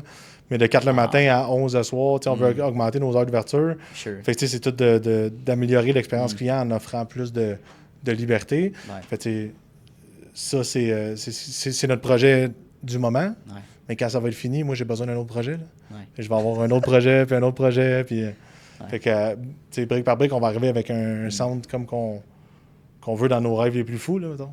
Mais j'ai pas de time zap, là. Je peux pas te dire ça va être fait à telle année. Là. Ouais. Tu as des idées, tu sais où est-ce que tu veux t'enligner, mais ça viendra avec le temps, mettons. Exact. Comment je vais y arriver, je sais pas. On va voir rendu là. Avec Justin Dumas. Ouais, c'est ça. Ben oui. Je vous ai même pas demandé, toi puis Justin, c'est quoi vos tâches distinctes, mettons? C'est quoi vos zones de génie Oh boy. dans le business? Là? Mais là, OK. Je pense que le côté entrepreneurial, c'est un peu plus de mon côté. OK. Mais l'affaire qui est le fun avec Justin, puis pourquoi on a un bon team, c'est que moi, je vois très gros, très vite, très... on dirait que je veux aller trop loin, trop vite. Ta Puis vision, lui, ouais. c'est ma... Ton c'est ground. mon ground, exact. Ouais. Mhm. On a des belles discussions, puis c'est ce qui nous permet de comme trouver un entre-deux. Là. OK. Moi, je veux tout le temps que ça soit fait trop vite. Tu comprends où ce que je veux en aller, mais ouais. je veux tout le temps que ça soit fait trop vite. Puis lui, Ouais. il va tout le temps me mettre un... En plus, j'aimerais ça trouver son expression. Il a dit tout le temps, là, c'est... gâcheux de party, le style, là, mettons. Là. OK. Ouais. Attends, comment il dit ça? J'aurais aimé ça le trouver. Ben, mettons... Il va être déçu, là. Ben, on fera Mais tu sais, mettons, il va le faire, il va trouver tout le temps l'anguille sous roche, mettons, un peu, là, genre de mes projets. L'autre côté de la médaille, mettons. L'autre côté de la médaille, Ok. c'est ça, exact. OK. Fait que c'est ce qui fait qu'on se complète bien, là, mettons. Ben, je veux dire que ce serait pas réaliste non plus que les deux, vous soyez, mettons, deux visionnaires, puis que, mettons, tu te confrontes à une situation que t'es comme, oh fuck, on n'a pas pensé à ça, puis on est dans la marde. Fait que c'est bon, en fait, c'est nécessaire d'avoir les deux, le yin et le yang. Tu sais, souvent, exact. c'est ça, c'est une collaboration complémentaire. Puis de trouver toutes les failles à notre projet. Oui, mais si on fait ça, puis il se passe telle Qu'est-ce chose... qui arrive? Qu'est-ce qui arrive si ça? Qu'est-ce qui arrive si ça? Qu'est-ce qui arrive si ça? Puis ça, c'est la force à Just, là. Il va me poser tout le temps, qu'est-ce qui arrive si ça? Puis là, moi, ça me fait creuser la tête. Puis c'est tout des scénarios que j'ai jamais pensé de ma vie. Ah, Je suis mon Dieu, on pense à ça, mais Ouais. c'est important d'y penser, là, parce Si que ça arrive, peut on fait arriver. Ça peut arriver. Oui. Puis des fois, on n'a pas la réponse, mais au moins, on y réfléchit d'avance. Puis comme ça, ben, tous les scénarios sont pris en compte dans un nouveau projet, puis dans une nouvelle... OK. Fait que ça, c'est une de nos forces. Maintenant, chacun de nos forces, on entraîne différemment, on pense différemment. Mais c'est ça. Te dire comme pinpoint sur une de ces... une chose, c'est tellement dur à dire. Là. Avant qu'on tombe dans la clôture du podcast avec les 3 dernières questions que je veux te poser, j'aimerais qu'on pinpoint sur c'est quoi les coûts réels de rouler un gym mensuellement? Parce que je sais que tu es ouvert à parler de ça, puis je pense que les gens pensent pas l'implication réelle que, mon Dieu, les business owners, ils font tellement de cash, là, surtout mettons les trainers puis les gym owners. Fait que parle-moi de la réalité du cash là, par rapport à ça. C'est ça, les trainers puis les propriétaires de gym, c'est deux affaires différentes. Là. Parce que trainer, tu veux quand même faire un bon salaire parce que tu n'as pas énormément de dépenses, mais dans un gym, c'est épouvantable. Là. Des dépenses qui sont juste reliées. les frais fixes, mettons, de rouler un gym comme le nôtre, là, mettons. Ça a changé avec le temps parce qu'on a agrandi, fait que, évidemment, les frais fixes changent. Mais là, on est rendu, mettons, qu'on commence le mois à 42 000 dans le négatif. Dans le sens que, tu sais, c'est 42 000 par mois de frais fixes, puis là, on n'a pas fait de projet, on n'a pas fait d'amélioration. Ça, c'est si aucune machine pète, puis tout va bien, là, mettons. Fait que, tu sais, les loyers sont chers, les employés, tu veux les rémunérer comme il faut aussi, là, tu sais, ça, c'est un avantage qu'on fait, là. Puis, des employés bien les rémunérés, tu veux garder ça propre, là, tu sais, juste de ménage, ça coûte 2 000 par mois, là, mettons. 2 000 à 2 500 juste de propreté, parce que je veux que mon gym soit propre, là, tu sais. Ça reflète la qualité du gym, là, à un moment donné, c'est ça. Je veux pas de gym sale, là. Non. Fait que, tu sais, tout ça, ça a un coût, puis après ça, tu sais, t'as le client qui dit « Ah, c'est 60 par mois, c'est cher. » Ouais. À coût de 60 par mois, là, 42 000, là, t'as même pas fait une scène encore, là. Ouais. Fait que, tu sais, ça coûte extrêmement cher. Puis les clients de gym sont de plus en plus piqués sur qu'est-ce qu'ils veulent, puis de combien que... OK. Ils veulent avoir l'expérience méga, mais tu sais, à 60$. Mais un prix abordable. Mais un prix abordable. C'est comme... Je comprends, là, mais c'est que la compétition est tellement forte. Dans ce, juste dans notre rayon de 1 à 2 km, il y a 10 à 12 gyms. Fait que genre, la compétition est extrêmement difficile. Fait que ça coûte... Puis là, ça, c'est sans compter l'investissement de départ, d'acheter toutes les machines, de tout faire l'aménagement locatif. Mais juste le rouler, il y a ce coût-là, mettons, de 42 000 par mois. Puis ça inclut l'hydro, l'électricité. L'hydroélectricité, mettons, les paiements. C'est beaucoup. Là. Puis après, évidemment, vous versez un salaire, mais crime, c'est comme, sûrement, c'est pas des salaires de 300 000 par année, là, tu sais, comme, Non, pour les gens, faut pas qu'ils... C'est ça. C'est On faisait bien real plus d'argent teaching. quand on était petit, en fait. Ben, c'est ça que tu disais. Ah, Là, ouais, tu dis, c'est vrai. en fait, vous faites pas pour... Tu sais, oui, on veut faire plus d'argent éventuellement, mais Ouais. c'est pas pour à court terme, parce que clairement, c'est impossible. Donc, Non, la c'est vision, il faut qu'elle soit extrêmement forte, puis C'est une l'ambition. discussion que j'ai tu eue sais. avec une de mes clientes, là, qui a parlé quand j'ai dit ça, là, mais elle pensait que vu qu'on était un plus gros gym, qu'on avait plus d'affaires, je faisais donc bien plus d'argent, puis non, je faisais bien contraire. plus d'argent avant. Ouais, les gens, On ils était pensent tout ça. petits, on n'avait pas de Ouais. frais fixes. C'est mon 2000 que je disais tantôt, au Ouais. début, je trouvais ça énorme. C'était rien. Là. Je faisais bien plus d'argent avec mon 2000 de loyer, mais l'expérience client n'était pas la même. Puis ma qualité de vie n'est pas la même non plus. J'avais pas autant de liberté. Tu sais, comme là, avec une équipe, puis genre, tu sais, plus de technologie qui m'aide à avoir un peu plus de liberté, ça amène cet avantage-là, mais niveau monétaire, dans nos poches, à nous autres, ça nous amène pas tu sais, plus d'argent parce que t'es plus gros. Là. Ça va venir avec le temps. Là. C'est la longévité de la business que tu vas chercher en agrandissant, mais Mais c'est pas pour ça que tu te lances en affaires. c'est pas à court terme non plus. Là, tu sais. Puis le but, nous, c'était d'avoir des projets puis de vivre, tu sais, de voir loin. Ben oui. Pas juste de penser petit puis garder notre Mais souvent, on a ça hein, comme mentalité. Comme... Mais c'est correct aussi. Hein, tu sais, c'est correct aussi d'avoir un petit gym puis d'avoir de l'argent. Là, tu sais, puis d'avoir une belle... tu sais, c'est bien correct. Mais c'était là. pas la vision. Je pense que tu avais une vision un petit peu plus Ben non, nous autres, d'expansion puis de oui. grandiose. Ben oui, on voulait le vivre là, au complet, l'expérience. là, J'adore. Puis aller compétitionner avec les gros brands. Ben, parce qu'on a d'aller- besoin de ça. Ouais. Parce qu'on a besoin de marques québécoises, des plus petits joueurs qui deviennent des gros joueurs majeurs. Ouais, puis différents. I like it. Tu sais, c'est ça. De donner plus De choix aussi. de choix, c'est Tu ça. sais, c'est Parce ça. que là, en ce moment, dans l'industrie du fitness, on dirait que tu as le choix entre un mini-gym Ouais. avec une super Ouais, expérience c'est ça. ou un gros gym avec une expérience bof, tu sais, avec une grosse Oui. brand. Là. Ouais.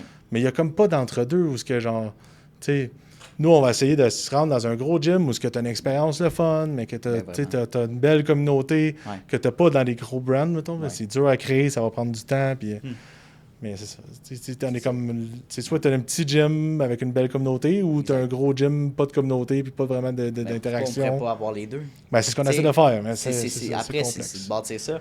Je pense que c'est ça. Dans le podcast, on a pu vraiment affiner sur la valeur ajoutée, mettons, de Lab Training aussi, puis d'aller s'entraîner avec vous. Juste en partageant ta vision, je pense qu'il y a beaucoup de gens qui vont apprendre à aller découvrir le gym. Pour vrai. Juste Ben, j'espère. parce que c'est cool. Ouais. Beaucoup de choses à C'est découvrir. inspirant. Je te mets dans les dernières questions, Yann. Tu sais, on a parlé d'objectifs. Il n'y a pas de timeline clair, mais si tu en avais un, mettons, à mentionner dans un an, si on se revoyait, mettons, dans un an pour le podcast, y a-t-il quelque chose que tu aimerais atteindre ou accomplir, du moins, pour Lab? Bonne question.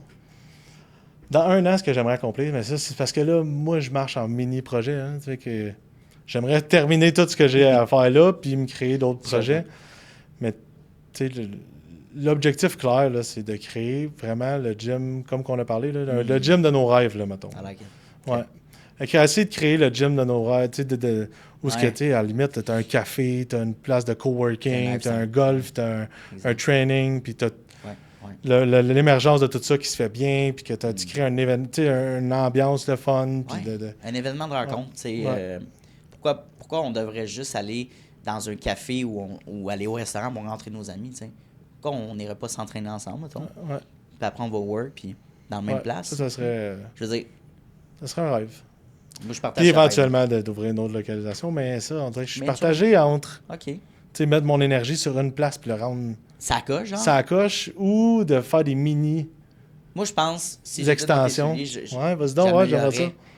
j'améliorerais, ta location en ce Ouais, moment. faut, tu sais. hein. Parce que les gens, ils vont, Les ils deux vont faire le m'excitent. chemin. J'ai le goût de faire les deux, mais je peux pas faire les deux. Mais c'est parce que, oui, tu sais, c'est comme un choix aussi de dire, à moins que tu injectes beaucoup d'argent, tu veux faire les deux à moitié ou un à 100%? Ouais, c'est ça. À court terme, mettons, moi, je pense, À court terme, c'est sûr que je me concentre sur une chose à la fois. Là. puisque les gens, même qui sont un petit peu plus éloignés, tu sais, ils vont faire le chemin. Même si c'est ça Ah ouais, coche. si c'est l'expérience ils est vont- là, ben oui. Ils vont le mettre dans leur horaire, tu sais, c'est... Parce que c'est ça, tu sais, moi, je le vois vraiment de même. Ouais. Si on... Je t'amène les deux dernières questions que j'avais posées dans notre rencontre. C'est quoi ta définition du succès? Rendu à 39 ans, là, qu'est-ce que tu... À 30 ans, moi, là. 39 ans? Non, c'est Yann. C'est- Yann, excuse-moi, c'est c'est Justin Joss. qui a 39. Christ, dans Moi, 39 j'étais encore ans. jeune. Là. Non, t'es pas loin, 39. Je suis bien jeune pour 39. Non, fait que... À 30 ans. Fait que, ouais, c'est ça, rendu à 30 ans, tu sais. Comment tu définis ton propre succès, que ce soit personnel ou pro, là, avec ta famille ou avec la business? C'est quoi pour toi un succès, une vie successful ou par rapport à ça? Ça, c'est sûr, c'est pas juste lié à l'argent. OK. Ça, c'est sûr. Parce que l'argent, c'est juste une facette du succès. Moi, je pense que pour vrai, le succès, là, c'est une belle équilibre entre... Tu es capable de prendre soin de toi, fait que ta santé personnelle, prendre soin de ta business ou de ta job, là, mettons, là, d'avoir un job où tu es passionné, d'avoir du fun, être capable d'avoir un aspect social, d'avoir des amis, puis être capable de fonder une famille, puis réussir dans tous ces aspects-là de ta vie, là, pour moi, ça, c'est du succès. Tu sais, puis ça n'a pas de chiffre nécessairement sur l'argent. Là. Tu réussis à faire ça, puis tu fais 400 000 par année, c'est parfait, là, good job. Là, mais tu fais ça, puis tu fais 70 000 par année, mais good job aussi. Puis à l'inverse, tu fais 3 millions par année, mais tu n'es pas capable de gérer ta famille, tu n'es pas capable d'avoir des amis, tu n'es pas capable d'avoir un bel équilibre, ben, tu n'es pas plus gagnant pour moi.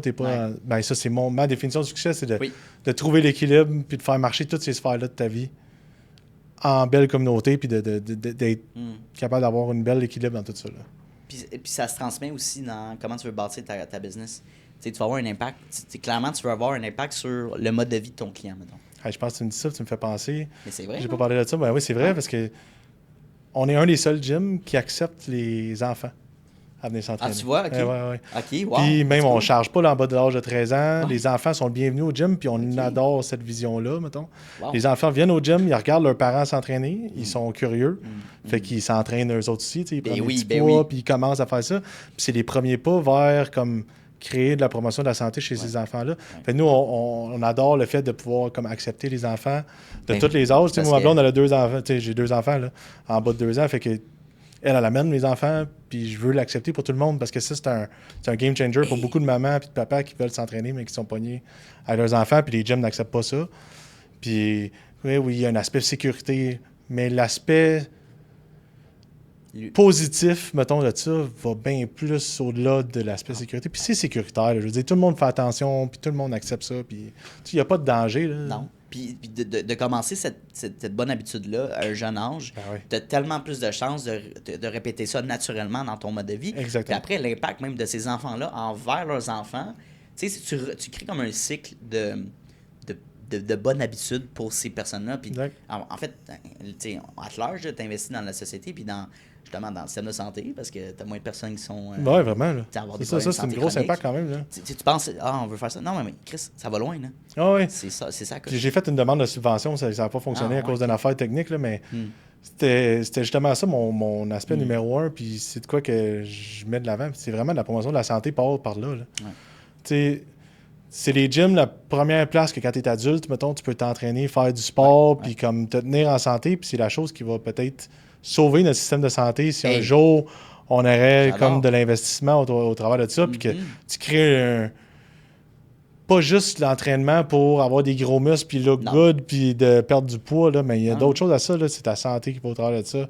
Puis oui, ça peut aider le système de santé, là, nous autres on le fait pour ça. Là. C'est beau, puis il y a aussi l'aspect ludique puis familial aussi d'amener, d'avoir cette rencontre familiale-là avec tes enfants. D'avoir du sport, avoir du fun avec ton. Puis il y a une étude qui est sortie il y a 5 ans, je trouvais ça drôle, là. C'est comme drôle, mais c'est le fun en même temps. Là. Mais t'as comme si les enfants voient le papa s'entraîner, ça augmente de 30% leur chance qu'eux s'entraînent dans leur vie. 30%? Wow! Ouais, c'est beaucoup, hein? Ben oui. Si les enfants voient leur maman s'entraîner, ils ont 90% de chance de plus de s'entraîner dans leur vie. Wow! Les enfants, ils nous observent, puis surtout la maman, parce qu'on dirait que le papa, c'est comme normal qu'il s'entraîne, tu sais, le papa sont forts. Mais une maman qui s'entraîne, une maman forte, shit, là, c'est impressionnant. Je comprends ce que tu veux dire. Puis les enfants sont enclins à s'entraîner puis à vouloir l'essayer. Puis tu augmentes les chances que ton enfant s'entraîne de voir ta mère s'entraîner augmente de 90, puis le père, c'est bon aussi, tu as 30% de plus, c'est bon. Ben oui. Mais tu sais, la combinaison des deux est malade. Là. C'est fou l'impact qu'on a, puis la responsabilité qu'on a en tant que parent. Je veux avoir des enfants avec ma copine, puis je sens genre, quel genre de modèle que je veux être, tu sais. Je pense peut-être qu'on prend pas le temps de s'asseoir souvent, puis de dire comme quel genre de papa, comme maman, je veux être pour mes enfants, tu sais. C'est important. T'entraîner, il faut qu'ils te voient t'entraîner, là, puis tu vas augmenter bien gros les chances qu'ils s'entraînent. Non, de toute façon, c'est juste bénéfique, puis c'est le fun. Ben oui. Je t'amène dans une question qui fait du sens aussi par rapport à ton âge. Si tu peux parler à un Yann de... Tu sais, on va y aller pour 20 ans, mettons. Ça donne 10 ans quand même de retour. Si tu fais parler à un Yann de 20 ans en ce moment, qu'est-ce que tu lui conseillerais? Ben, de se lancer. Parce que... OK. En fait, qu'est-ce que je conseillerais? La chose que je conseillerais le plus, c'est de de se préparer, d'attacher sa tuque. Parce que l'entrepreneuriat, c'est beaucoup de up, mais de down. Tu sais, c'est pas une belle ligne tracée, un peu diagonale, que tout va bien aller, mais non, c'est des up and down. Mais le chemin, il est tellement le fun. Puis comme ça vaut la peine. Mais ça, c'est un de mes mentors qui m'a montré ça un peu. C'était un graphique qu'il avait quand il avait sa business. Là. Il avait un beau dessin, puis c'était justement ça. Puis il avait mis tellement d'emphase sur « Hey Yann, regarde ça. Là. Hey, regarde ce dessin-là, là, parce que tu vas voir, c'est vraiment une curve, l'entrepreneuriat. » Puis là, j'étais là, ben voyons donc, il exagère. Puis là, quand je le vis, je me dis « Oh, il exagérait pas. Les creux sont creux, mais les highs sont highs. » Puis au final, tu vas l'avoir ta tangente, puis ta progression, puis... Mais faut pas t'abandonner, puis c'est juste d'avoir le guts d'y aller. Mais, je l'ai fait à 20 ans, fait que je suis content, mais j'y redirais. Pour vrai, c'est moins, d'enfant, ou lance-toi? Ouais, direct. Je l'ai fait un peu, fait que je peux pas dire, mais lance-toi, là, comme je saute dans le vide, puis... Vis-le, même si tu as des erreurs, puis si tu as des questionnements, puis tu te sens pas à l'aise de le faire, fais-les. Puis tu vas t'arranger. Tu vas avoir des hauts puis des bas, puis ça va toujours aller vers des... Si je pose la question, parce que souvent notre audience, c'est du 25-35, mais du 20 ans, c'est aussi un public qui écoute le podcast. Fait que, c'est comme à cet âge-là que je pense de 20 à 30, c'est comme tu as peu ou pas de responsabilité. C'est le temps de te planter puis d'essayer des choses, d'avoir des petits succès, puis ça t'aligne sur quel genre de vie que je vais avoir, quel genre de... Tu sais, ça se peut que tu découvres que l'entrepreneur, c'est pas fait pour toi. Là. Puis c'est correct, là. Mais au moins, tu vas avoir l'essayer puis tu n'auras pas le regret. Mais t'en as parlé de Gary Vee tantôt, là? Yep. Tu suis Gary Vee? Moi aussi, j'étais un fan de Gary Vee. Puis il me fait rire quand mettons, quelqu'un pose une question, puis il dit « Ah, j'ai 40 ans, puis qu'est-ce que je fais? Qu'est-ce que je fais? Je pars-tu ma business? » Puis il dit « Genre, t'as même pas la moitié de ta vie de fait. » T'es tellement jeune. T'es tellement jeune à 40 ans. Fait tu sais, dans le fond, là, même si... C'est tellement vrai, là, tu sais, au final... Tu sais, la vie est longue, là, puis c'est pas parce qu'à 20 ans, t'as pas figure out qu'est-ce que tu veux faire, c'est pas grave. Mais si à 20 ans, tu te lances, puis tu te plantes, puis à 32 ans, tu recommences, on s'en fout. Exact. On s'en fout. Tu vas réussir. Tu vas... Exact. T'es mieux de te lancer puis de te planter. Ouais. Puis c'était un peu ça le mindset que j'avais. Puis je suis content de l'avoir eu à 20 ans. Là, mais j'aime mieux l'essayer puis me planter puis me réorienter que de jamais l'essayer puis dire genre j'aurais donc dû. Puis j'avais dans l'optique que je voulais ouvrir mon gym. Mais je l'ai fait, je l'ai essayé. Puis au pire, je m'aurais planté puis je m'aurais trouvé une job dans un autre gym. Ça aurait fait quoi, tu sais. Au moins, tu l'as fait essayé, tu l'as vécu. Fait que... Bien, je pense que l'exercice que je fais souvent, moi, personnellement, c'est d'essayer de me projeter sur mon lit de mort quand je vais avoir, genre, sûrement rendu à 100 ans, on va être rendu dans cette, dans cette espérance de vie-là. Mais mettons, sur mon lit de mort, je veux avoir des regrets, genre. Tu sais, je parle à mes petits-enfants, puis ils me disent « Hey, Anto, genre, Tony, t'as fait quoi? T'as bâti quoi dans ta vie, tu sais? » Je suis comme, j'ai vécu tellement de choses que je suis satisfait de ma vie, tu sais. Ouais, c'est ça. Puis j'ai rien manqué parce que j'ai eu du fun, tu sais, puis j'ai pu mettre du temps dans ma business, j'ai pu mettre du temps dans ma famille, tu sais, j'ai pu maximiser tous ces piliers-là, puis j'ai vécu ma vie pour vrai, tu sais. Ça, pour moi, c'est le succès, là, rendu là, à cet âge-là. Ouais, c'est la même chose que le succès que j'ai dit. C'est trouver l'équilibre, là. Trouver l'équilibre. Là, on peut l'avoir. Ah ouais. Puis chaque équilibre est différent, là, tu sais, dans le sens que chaque personne a son équilibre, sa définition différente de l'équilibre. Oui. Mais tu sais, trouver un équilibre dans toutes ces sphères-là, c'est tellement gratifiant. Puis je pense que c'est réellement ça, le succès. Puis c'est ça que tu vas compter à tes petits-enfants. Puis tu vas dire. Puis de l'essayer, là, de te planter, puis de sauter dans le vide. Puis, puis aussi, tu sais, on va pas trop s'éterniser là-dessus, mais il y a l'aspect du patrimoine aussi. Qu'est-ce que tu veux laisser? Oui, c'est ta trace, puis qu'est-ce que tu veux donner ou bâtir pour les prochaines générations, tu sais. Fait que ça aussi, je pense que c'est important à se poser comme question. Ben oui. Yann, ce que je vais faire, c'est te réinviter dans un an, puis on va inviter Justin. On pourra faire justement une relance sur les objectifs qu'on s'est parlé sur le gym, justement les nouvelles améliorations que tu veux faire. Puis même toi, niveau personnel, niveau familial, qu'est-ce qui a changé. Fait que j'ai très hâte de te réinviter. T'as-tu aimé ton expérience aujourd'hui? J'adorais ça. C'est le fun. C'était cool, c'était décontracté. C'est une jazzette. Puis... oui, j'aime ça discuter de ça, puis c'est des sujets qui me passionnent. Là, absolument. Fait que, non, c'est cool. Où est-ce qu'on peut te contacter justement pour travailler puis en apprendre un petit peu plus sur le lab? Le lab training, réseaux sociaux ou sur notre site web, fait que le lab-training.com pour notre site web. Réseaux sociaux, le lab training, tout collé. Fais nous contacter, puis ça va me faire plaisir de collaborer. Je pense que Oli nous a mis en contact. Ouais, c'était vraiment le fun, ouais. Merci Yann, c'est super cool. Merci à toi.